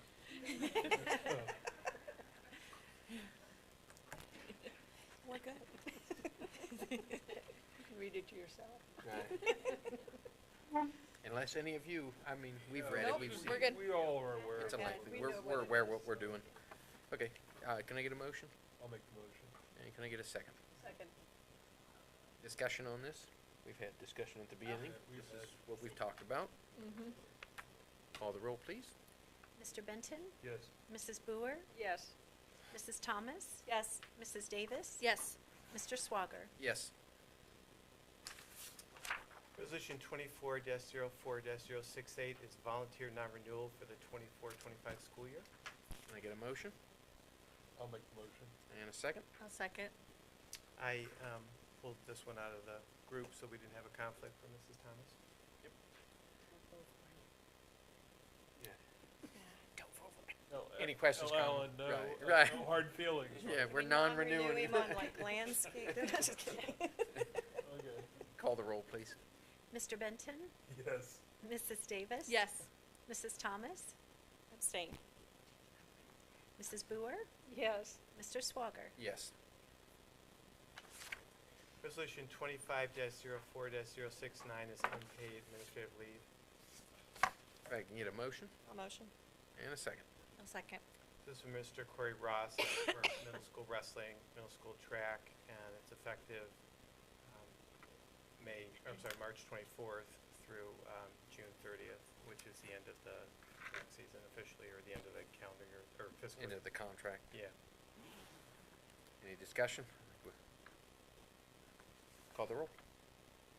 Mrs. Thomas? Yes. Mrs. Davis? Yes. Mr. Benton? Yes. Mr. Swager? Yes. Mrs. Boer? Yes. Resolution 25-04-070 is credit and content recovery support stipends. Can I get a motion I'll motion. and a second? I'll second. We have not to exceeds here for all the buildings, so high school not to exceed 14,700, and that's, all grades 9 through 12. Middle school not to exceed $4,200, intermediate not to exceed $2,160, and then elementary school not to exceed $9,990. And there's a larger area we're covering there with, we have the third grade guarantee. As a reminder, we still have to address that at the elementary grades there, and there's some other aspects of, that we're working on within elementary. How do those compare to previous years' dollars amounts, do we know? I didn't- They're comparable. The intermediate, they're comparable. I think the intermediate actually might be a little less than we had last year, but, They're within. yeah, they're all comparable. In fact, I think the middle school's less as well too, but we have the ability to be more focused now too on some of this. the high school and the elementary are higher because of the different needs there. Like, we're gonna do a lot with credit recovery, as you know, at the high school. And we're offering 4 courses at the high school for credit recovery: ELA 2, biology, geometry, and algebra 1. And some of the younger grades, first through third, could be serving 30 to 40 students per grade. Yes. What were the 4 at the high school? ELA 2, biology, geometry, algebra 1. Try to group the students for those who we can see who have some credit deficiencies. And it's just like, they have the morning session like Yeah. they've done previously, and then they have an afternoon session. You and I had that lengthy conversation about Yeah, this. but I that's didn't why get that one question answered. What do you do if you Okay. have more than, Yeah. if you have to do an entire year, what Right. do you do at that time, Dr. Wagner? We can look at correspondence courses with that too. There's like different that ways. was the Sometimes you get into a later graduation in December. I'll tell you, I always don't like to do this. We have to do credit recovery, but a lot of times the students are foreseeable we're working with, right? But not to pick on things, but we have some people who are more, I've said before, about more transient right now. So if you have a student coming to us in their junior year and they have freshman equivalency, that still is on our books because they're here for a period of time. And then, so we're starting to see some challenges there as well too. The students who, I know we've shared this experience already, some of the students who maybe aren't performing well, we've been looking at how we customize some of our programming, and we've had great success with some of our career tech programs, for example. There's a few that have done well, but some of the challenges now are ones that are short-term for us move-ins. So they come in 8th or 9th grade, but they're not up It's to. usually later than that, usually in Alright. high school, yeah. But, you'll have high school students come in and might have a year or two to close 3 or 4 years worth of gap. Right. So that's not every student, of course. Yeah. But, But those are the challenges. But we've started to see it. yeah, those are some of the challenges you see, because one of the things we do at the high school level is making sure that we're, if a student ends 9th grade and they're already deficient, then how are we Right. going to catch up? So we're trying to work on that already. Yeah, really, at the end of the day, to the question is, it really is how much can we extrinsically put in place to provide supports, but ultimately it's got to be intrinsically embraced. We say we set the buffet, but if someone's going to partake from it or not, really is them and their support system. So. Well, we appreciate that the teachers are willing, the Yeah, oh, teachers yeah. and staff are willing to do this for the kids this summer. Absolutely. Any other questions, comments? Call the roll, please. Mrs. Thomas? Yes. Mrs. Davis? Yes. Mr. Benton? Yes. Mrs. Boer? Yes. Mr. Swager? Yes. Resolution 25-04-071 is summer professional development. Can I get a motion? A motion? And a second. I'll second. So this covers English language arts for grades K through 12, and then also foundations training for grades K through 3. What Mrs. Wagner wants to do is, we use that phrase level set again, but we've had people come in at different times. We've had the experience of implementing some of these programs right now, so she wants to make sure we're really have a solid foundation with foundations. We've seen good results with that. That's part of the Wilson reading program, so we believe in that. But it'd be good just to have a day to make sure we're all on the right page there. And then that could be up to 31 teachers in that second opportunity, and the first one is about up to 53 teachers. Sounds good. Any questions, comments? Call the roll. Mrs. Thomas? Yes. Mrs. Davis? Yes. Mr. Swager? That was a yes. Mrs. Boer? Yes. Mr. Benton? Yes. Resolution 25-04-072 is approval of revised 26-27 district calendar. Can I get a motion? I'll motion. And a second. I'll second. We reviewed this as well too. You've seen Friday reports on this. So, yeah, not that substantial a change. Call the roll, please. Mrs. Thomas? Yes. Mrs. Davis? Yes. Mr. Swager? Yes. Mrs. Boer? Yes. Mr. Benton? Yes. Resolution 25-04-073 is approval of the 27-28 district calendar. Can I get a motion? A motion. And a second. Second.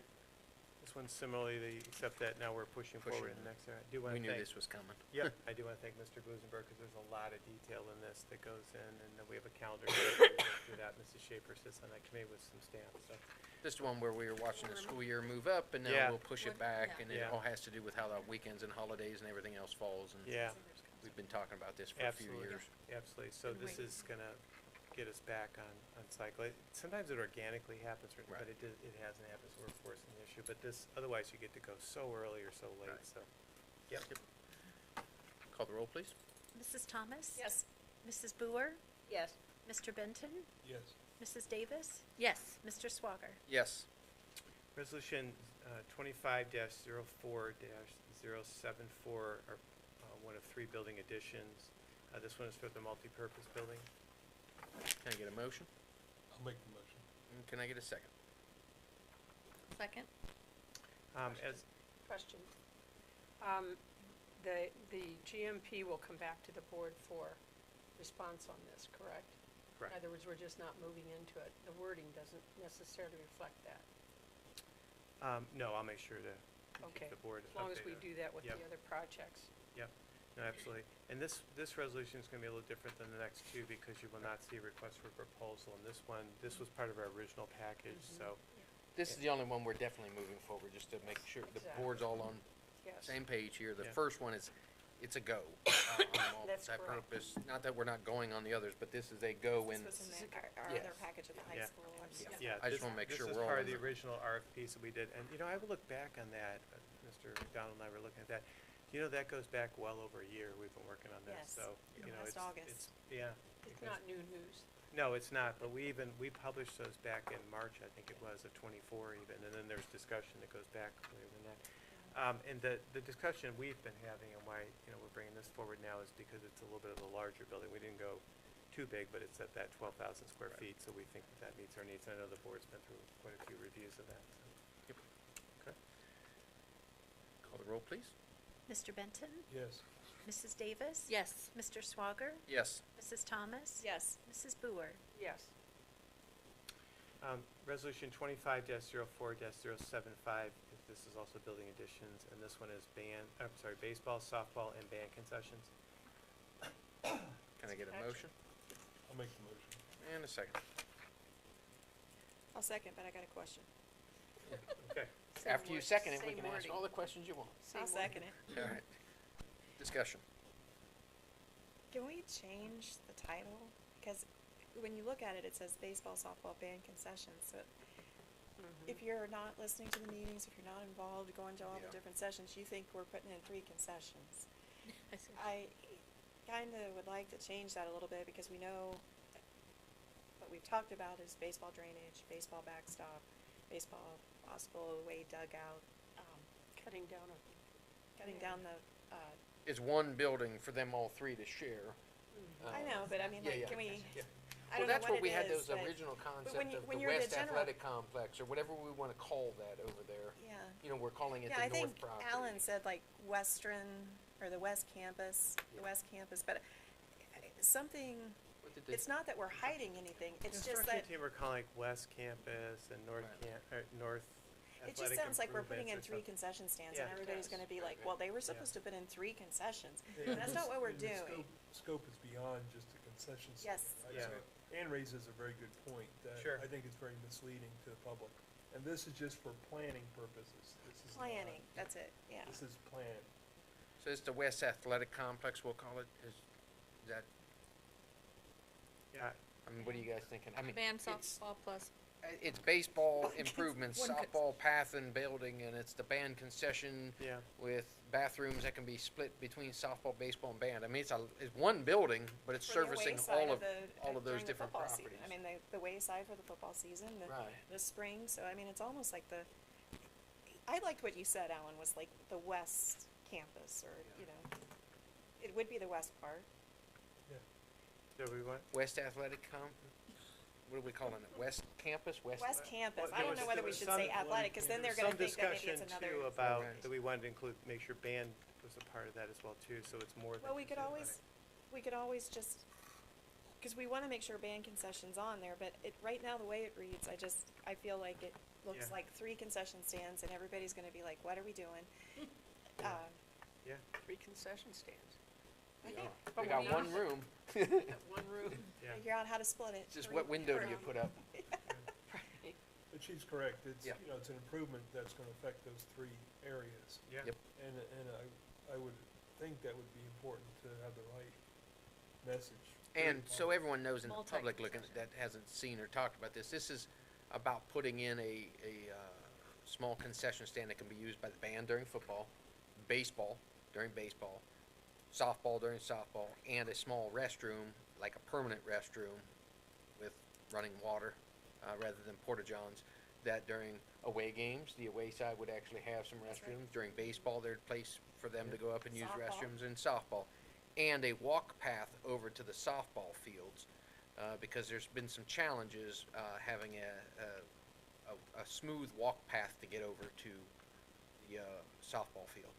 So this would provide all of that all at one location. So while it sounds like a lot of things, and it improves drainage at some areas, it's got a dugout. I mean, there's other aspects to it, but that's really the crux of it, is the getting baseball, softball, and band all in that little corner of the right field of the baseball, or where the current band boosters concession is now.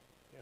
So, yeah, I mean, I don't know Might how be we a little define bit it, West further down Campus. from where the band concession is now, It just is. because of how we are Yeah, trying it's to. lowered We're and trying to tiered. put it a little bit towards the corner so that we can block it off during the football game, and then in the spring, we're gonna flip that, so then it'll be Right. towards the other side.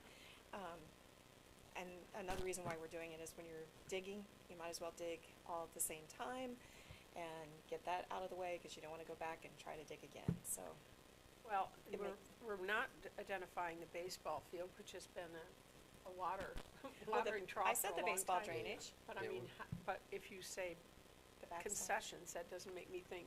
I think we're just saying West Campus. we I think we say We're West just saying Campus, West Campus. because we're looking at the backstop, the baseball Okay. drainage, the Perfect. away dugout, because we think that the home side is good, and And take not to care get of way in the details, the reason the restrooms and everything are going up there is because that's closest to our pump station, so we have the shortest distance to run sanitary sewer and water, because down at the baseball field or the softball field is a long way to go.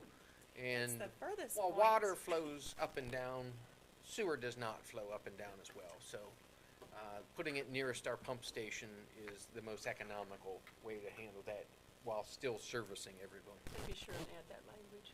We've had Yeah. a lot The of, board will we've had a vote lot on of studies GMP. on that. Yeah. I mean, that's one of the reasons why we haven't acted as quickly as some people in the community think we should have, but, we've looked at it in buildings and grounds, we've looked at it in athletics, and finance, so it's not that it hasn't been looked at, it's just, It's a challenge, and that's what this project's to solve some of those that's challenges. correct. Since we're So- calling the other one North Campus, everyone good if we call it West Campus? I was gonna say West Campus So do improvements. we need to Just call it rescind West the- Campus and North Campus, right? Do we need to rescind the, motion? No, because that's not the title of the actual Cleaning up work. the language. I just think it's soon enough we can do that, so Yep. that Yeah. we don't get Yep. people confused. Just so we moving forward, Well, we'll thanks, Ann, I think preserve that's a that. good suggestion. Then as we move forward, with this, depending on what we're gonna do, Finney, then, we can put some detail behind that, so we know what exactly is being done, whether it's baseball, softball. Because some of And it'll be parsed restroom. out. And that Yeah. comes back to us, once we get GMP will the take it information, apart. it comes back to the board, we review it, Yeah. and then we would, If Then the just- money's right and the Right. economic conditions. Same are such. disclaimer as before. These are all That's right. projects we're planning, but obviously And just- time and money will determine what moves forward and what portions of the Right. projects move forward. just let Then us. just make a good point about GMPs too, because this could be separate GMPs and, Right. you know, You so may that'll end up help having 3 GMPs for each inside phase of of this, it. yeah. So Yeah. that'll all kind of depend, so. Okay.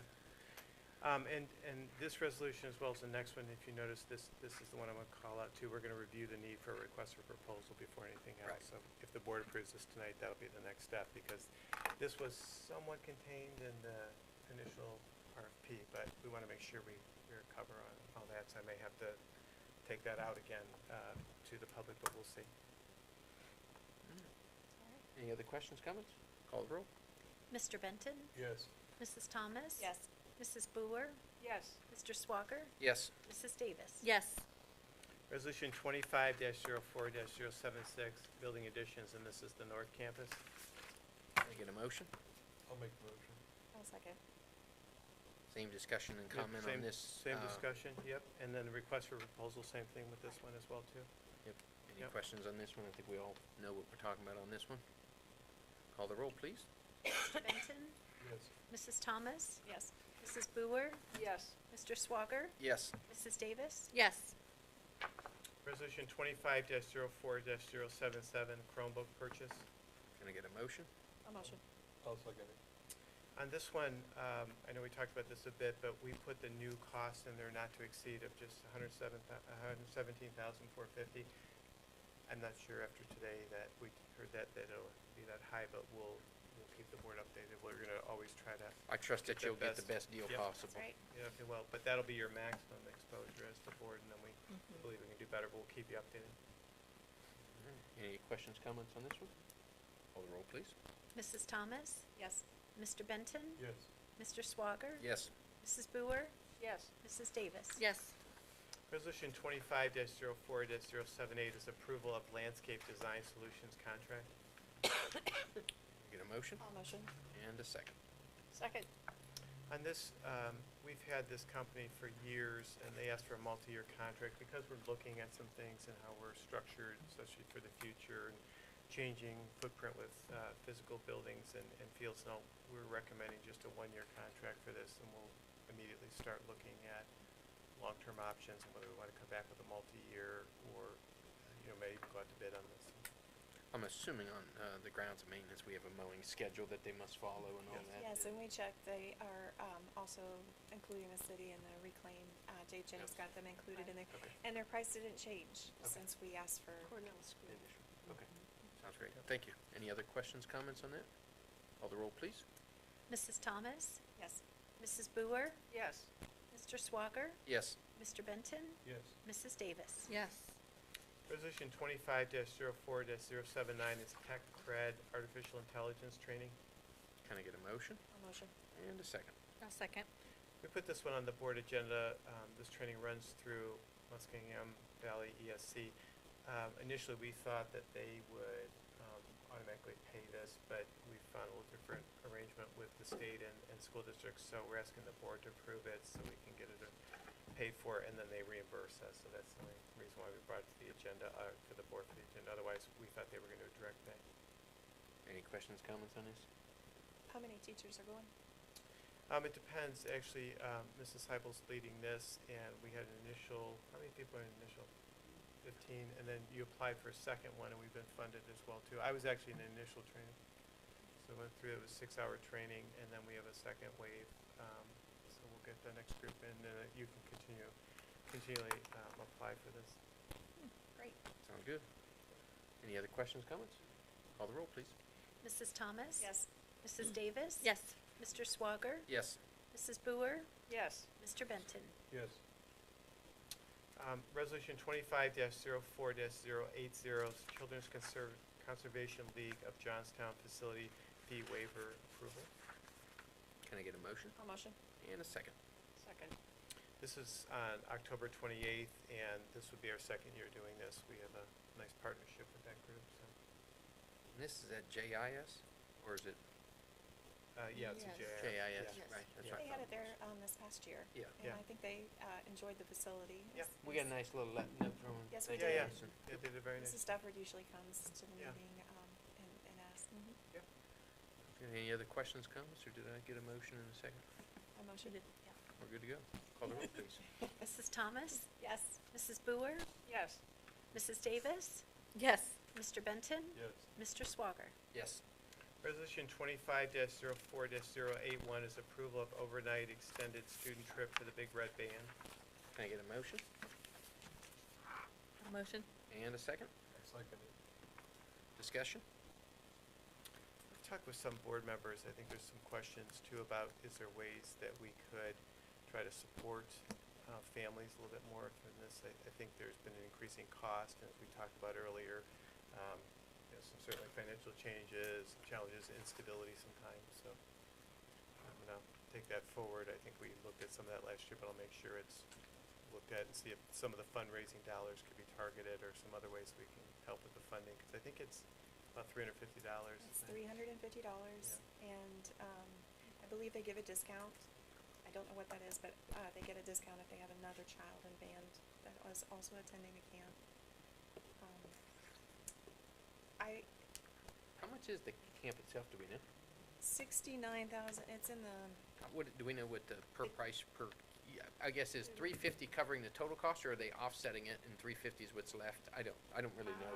in the, hang on just a minute, it was in the, what is here in approval?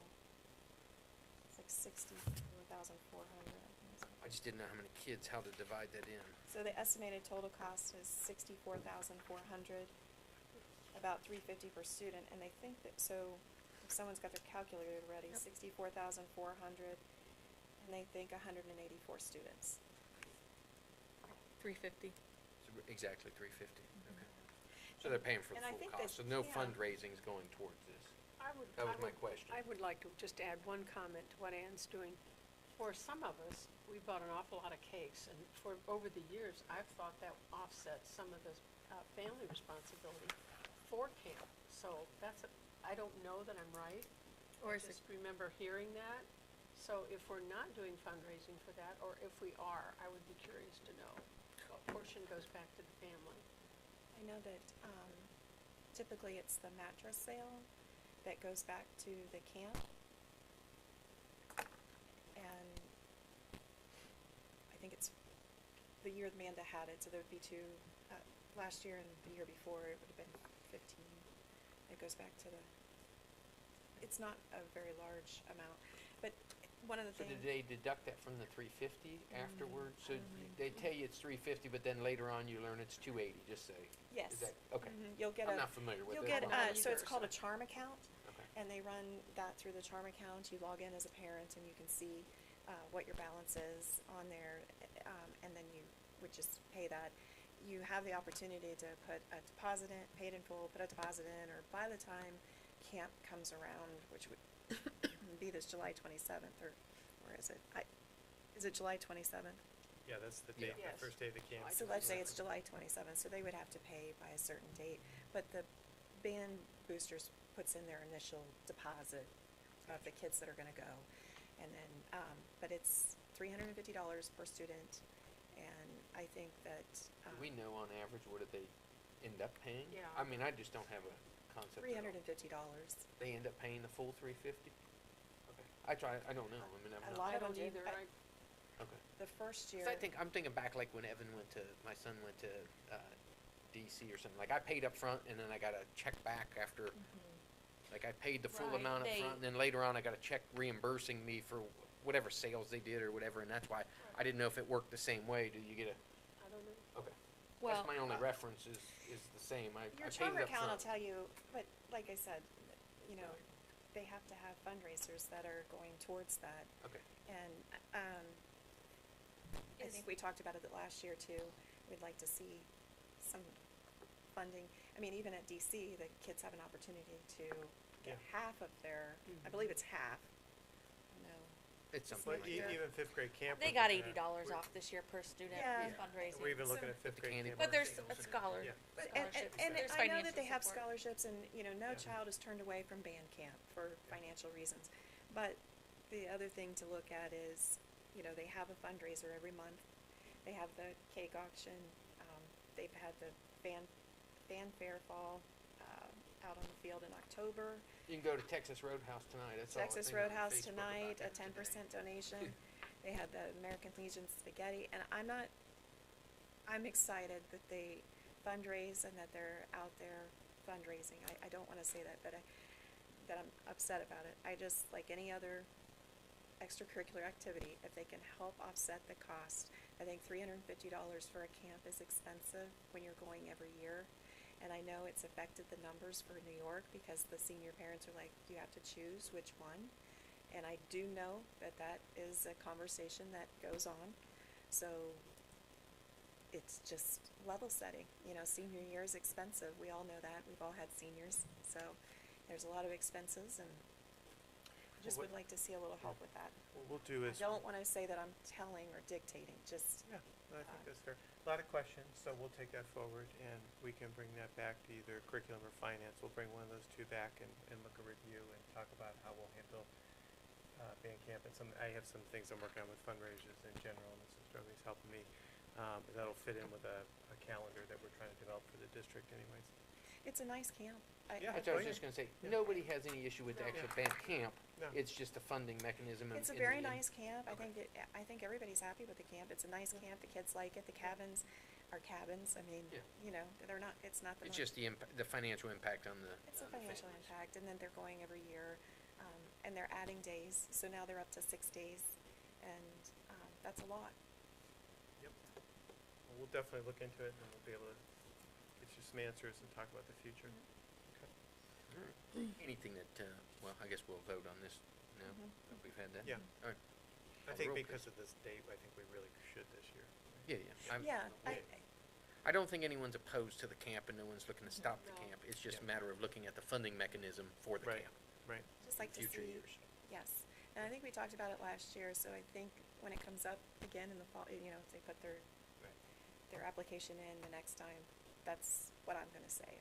You know, how are we helping the kids to get through this, or the parents, really? Right. Call the roll, please. Mrs. Davis? Yes. Mr. Benton? Yes. Mr. Swager? Yes. Mrs. Boer? Yes. Mrs. Thomas? Yes. Resolution 25-04-082 is the second reading of revised policies. A motion? And second. Thanks. Any questions on the second reading of these revised policies? By the time policies hit this board meeting, we've seen them Yeah, we've talked about them quite a already. few times, so Yeah. if you have questions, speak up. Call the roll, please. Mrs. Davis? Yes. Mr. Benton? Yes. Mrs. Boer? Yes. Mr. Swager? Yes. Mrs. Thomas? Yes. Resolution 25-04-083 is first reading of revised policies. A motion. I'll second it. Questions, comments? Call the roll. Mrs. Davis? Yes. Mr. Benton? Yes. Mr. Swager? Yes. Mrs. Thomas? Yes. Mrs. Boer? Yes.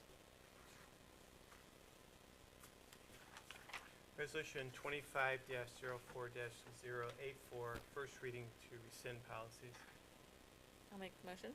I'll second it. Any questions, comments? Call the roll, please. Mrs. Davis? Yes. Mr. Benton? Yes. Mrs. Boer? Yes. Mrs. Thomas? Yes. Mr. Swager? Yes. Resolution 25-04-085, first reading of replacement policies. I'll make the motion. I'll second it. Questions, comments? Call the roll, please. Mrs. Davis? Yes. Mr. Benton? Yes. Mr. Swager? Yes. Mrs. Thomas? Yes. Mrs. Boer? Yes. Resolution 25-04-086, first reading of new policies. I'll motion. I'll second it. Discussion, question, comments? Call the roll, please. Mrs. Davis? Yes. Mr. Benton? Yes. Mrs. Boer? Yes. Mr. Swager? Yes. Mrs. Thomas? Yes. All right. Any additional board comments on anything? Dr. Wagner, back to you. Just a couple things real quick. We've started the kindergarten registration process. Mrs. Wagner's doing a great job with her team leading that. I think I shared with the board, numbers are a little lower this year, not because of our marketing or anything else, and it seems like it's similar with other school districts. So we're watching that. Live births are down as we look at that in the area. So we'll keep you updated. I will tell you for that reason, though, any positions like we had a second grade resignation, I've not been posting new positions right now or if we post them, might be internally, because I want to, we have 6 kindergarten sections right now, and with, we're trending significantly lower for this time of the year, so may end up having to move some people around. I'd rather do that than, have to do something else, so. Graduation planning, already starting on that. We had a good meeting last week, actually. Mr. Shipton's leading that. We'll get with all the board members. We'll have gowns for you again this year. We're looking at hoods. We're going to take the next level there, maybe even better gowns. The ones we had were, I think, kind of seeing their end of life there. So we met with the representative, and Tammy Ortman was there and the team. So we're getting organized, so watch for that. We'll probably need some information from you to get those final preparations together. July 4th preparations are coming along. Appreciate the support there, and we're looking forward to that event coming up. By the way, Mr. McDonald's already worked on the video for that, and we'll be celebrating Carl, who I think is 100 years old this year, right? Yeah? Yeah. Yeah. I think it's right after July 4th or sometime in the month, isn't it? Yeah. Yeah, so he'll be 100 years old, so obviously a lot of recognition there. He was in our video last year as well, too, but we have some aspects of that, so a lot to share. PTO Spring Carnival was Saturday, went well. She had some heating and cooling issues in the morning, I heard about, right? But we got that taken care of. So they, PTO's looking at that. You know, we have meetings with them, planning meetings. We'll see if that's going to continue in that venue in that same way in the future. It's a lot of output, you know, a lot of work for the event. Now, there's some good community building that happens there too. But I think after we saw the Wizards game, we think, oh, different ways to community build and output-wise. So we'll look at it because we don't want to burn out our volunteers. Athletic boosters, just an update there. We've been working closely with the athletic boosters. We've been down 2 officers out of 4, and working as an administrative team. Amy Wingatz is there, and Kaylee Kaiser, and they've really been trying to do the entire lift for 4 people. So we've inserted ourselves to help. Nominations have occurred already, so we're trying to rebuild the boosters for the future. And then we're expecting elections in May, and I think it's as early as tomorrow we have another planning meeting with the boosters. One of the things we're looking to do is emulate some of our good work like we have with the PTOs. So with the new boosters, we're going to be the new officers, or at least there could be some re-elections of existing people too. But whenever we get a full slate of officers, we're going to start doing some pre-planning on that like we do with the PTO, and work with them and see what we can do to help. We'll do that. So you'll expect future updates there. EMIS position, I know we've had some updates about that, but you know, we've been filling that with a contract for some time. We've posted the positions. Mr. Werman has conducted first round interviews, and we're getting ready for second round. We'll whittle that down, and then you know, we'll move that forward. Could be as early as May. We'll have a recommendation for the board. Full-time? Full-time, yeah. Yeah, it's been a full-time position in the past, and then we have a contract right now that really isn't full-time. It's about the same cost. One of the things we're looking at, though, Mrs. Drummy and I have been talking about how to streamline some of our efforts, and EMIS is interesting because it touches so much. It touches pupil services, it touches curriculum, it touches finance, personnel, obviously, but one of the areas it touches, and it could be helpful, is in enrollment and registration. And I know our numbers aren't significantly increasing. We just talked about kindergarten, but we do see more transient behavior than we have in the past. And so we're expecting some support there. And even we talked about some backup for the treasurer's office as well, too. We could have some cross-training.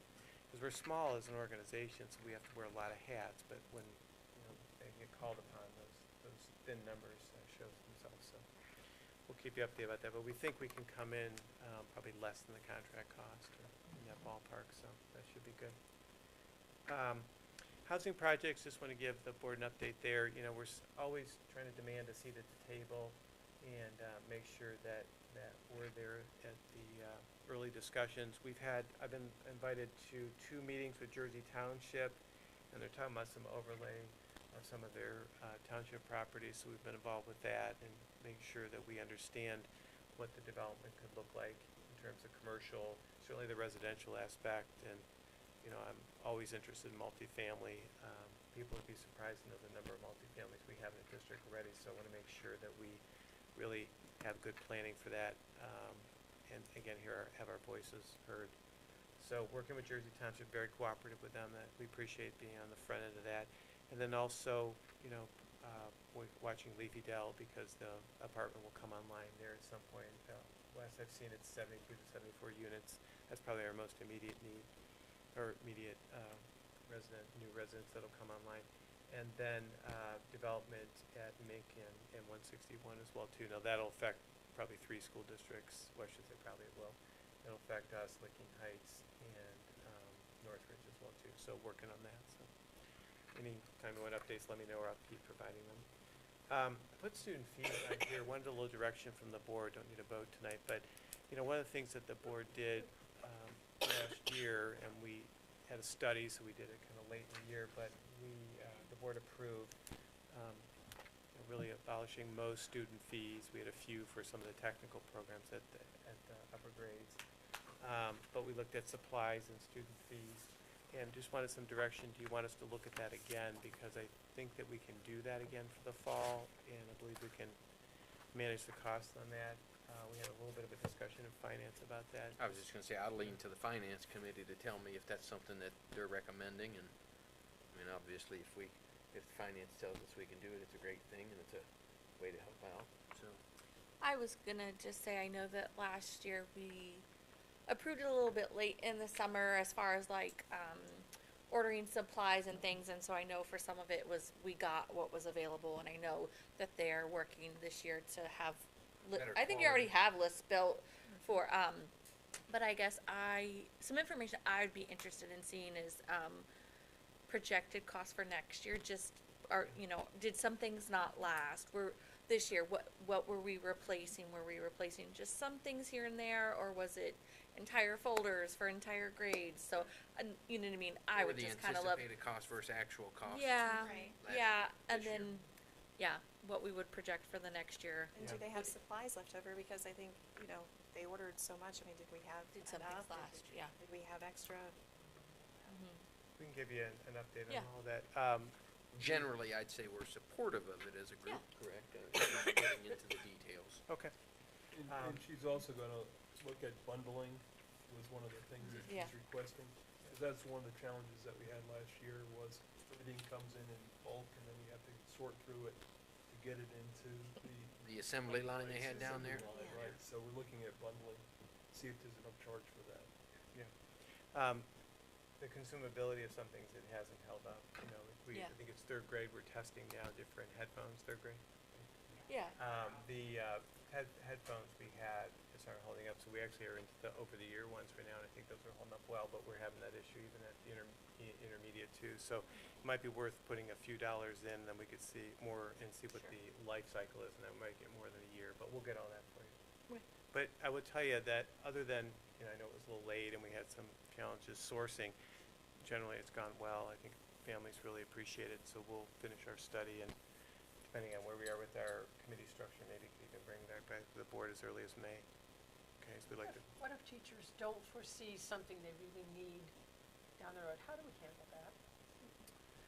well, we have I don't different know what it ways would to, be, but- yeah, no, that's a good question, because we have these supplies and some of the fees, but we also give the teachers some monies individually, and there was some discussion around that last year too. I think with what we're doing here, part of our study has shown this thus far, that with the fees, the monies the board's been providing for fees and supplies, we're actually covering a lot more areas. So I think the answer to your question, we would take from that other pot to look at that $100. But we found some teachers were taking some of their $100 and supplementing in other areas, and I think that's as needed right now. In fact, we've been watching the trend, and we haven't spent as much of that $100 as we had in past As we years. normally would. Yeah, because again, the consumability is coming out of other areas, so they were supplementing. We're kind of learning things along the lines. with I think that. if we continue to do this and we continue to get the quality that we want, Yeah, it's gonna make it easier on everybody, because Yeah. every student's gonna have the same exact type of whatever folder. There is Yeah. no discrepancies between individual students on what their parents purchased or were able to purchase. I mean, sometimes you go to the store, you can't even get anything, so. right. Taking that pressure off the parents, not only the financial pressure, but the emotional pressure of Yeah, going yeah. and finding all those items. I think there's, Well, that's the It's fun part, Tim. significant. That's fun for you maybe, but not for me. well, I think there's the products that we can make, so if it's the Kleenex, it's not going to be the Right. coarse Kleenex, it's going to be the one with the lotion, if that's what we're doing, but everyone will have the same. And then the buying power, like you're talking about bundling and all too. When we buy in such mass, half a penny a unit doesn't sound like much. When you start taking that to scale, it adds up quickly, especially if we can. But I will tell you, as far as we know, everyone's had what they needed. I think part of it, too, has been a training, because people are used to just going out and ask for more. And then, again, we, like anything else, your first year we learned some things. We got some things cheap, like plastic bags aren't holding up. I don't know if you've ever seen the resealable bags, and you go to open them and they kind of split before the seal Everyone I even- get anymore. Yeah, I don't care which one you get, they're Yeah. all splitting. Well, we're finding things like that, little things, but we'll bring it back to the, What about calculators? As we add math classes, do we have enough calculators in the classroom for the students? Do we know? yeah, we usually take care of that as a district anyways, for supplies, but if we need those, we'll add those as possible. There's a life You're cycle talking of about those. the lower grades, the upper Yeah. grades is pretty Yeah. expensive. Hopefully the upper grades have it, but I mean, we're adding advanced statistics, aren't we? And Probability. then we're talking about possibly doing a 4th grade.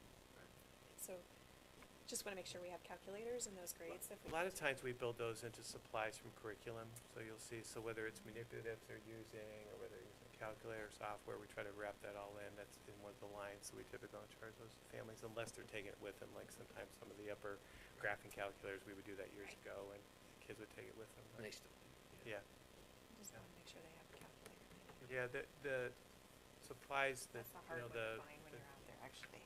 when we started this whole curriculum adoption, we were talking about, we have a 5-year cycle right now, and one of the things we did financially is build that into the forecast, so we have all of our assets we need for that. Excellent. Yeah. So we'll definitely look at that and bring that back. I already talked about, I said I would talk about middle school track, but I already talked about that, so we appreciate, again, our high school team supporting our middle school team, and I should have said, Jim as well as Melissa are helping out, and then we have Bill Dyer now taking over. He has been in place, actually. Last thing is, I should have said this for Mrs. Drummond, was talking about school funding. One of the things we've been talking about is also getting our legislators in to try and make sure our voice is heard, so we'll keep the board updated in case you have a few minutes and you can pop in, because I think there's always strength in numbers, but also positions that they know school board members are coming, to the table, because we have a few legislators we've been talking to, getting in contact with. Okay? Sounds good. That's all I have, unless there's questions. Nope. Any other questions, comments? Can I get a motion to adjourn? I'll motion. Second? Call the roll. Sorry, I was still typing. Oh, I'm sorry. First, It was Ann, Ann. second was Ruthie. Okay, thank you. Mrs. Thomas? Yes. Mrs. Boer? Yes. Mrs. Davis? Yes. Mr. Swager? Yes. Mr. Benton? Yes. And the meeting is adjourned. Thank you. Could we do Thanks. something about moving the audience up? It's in the front there.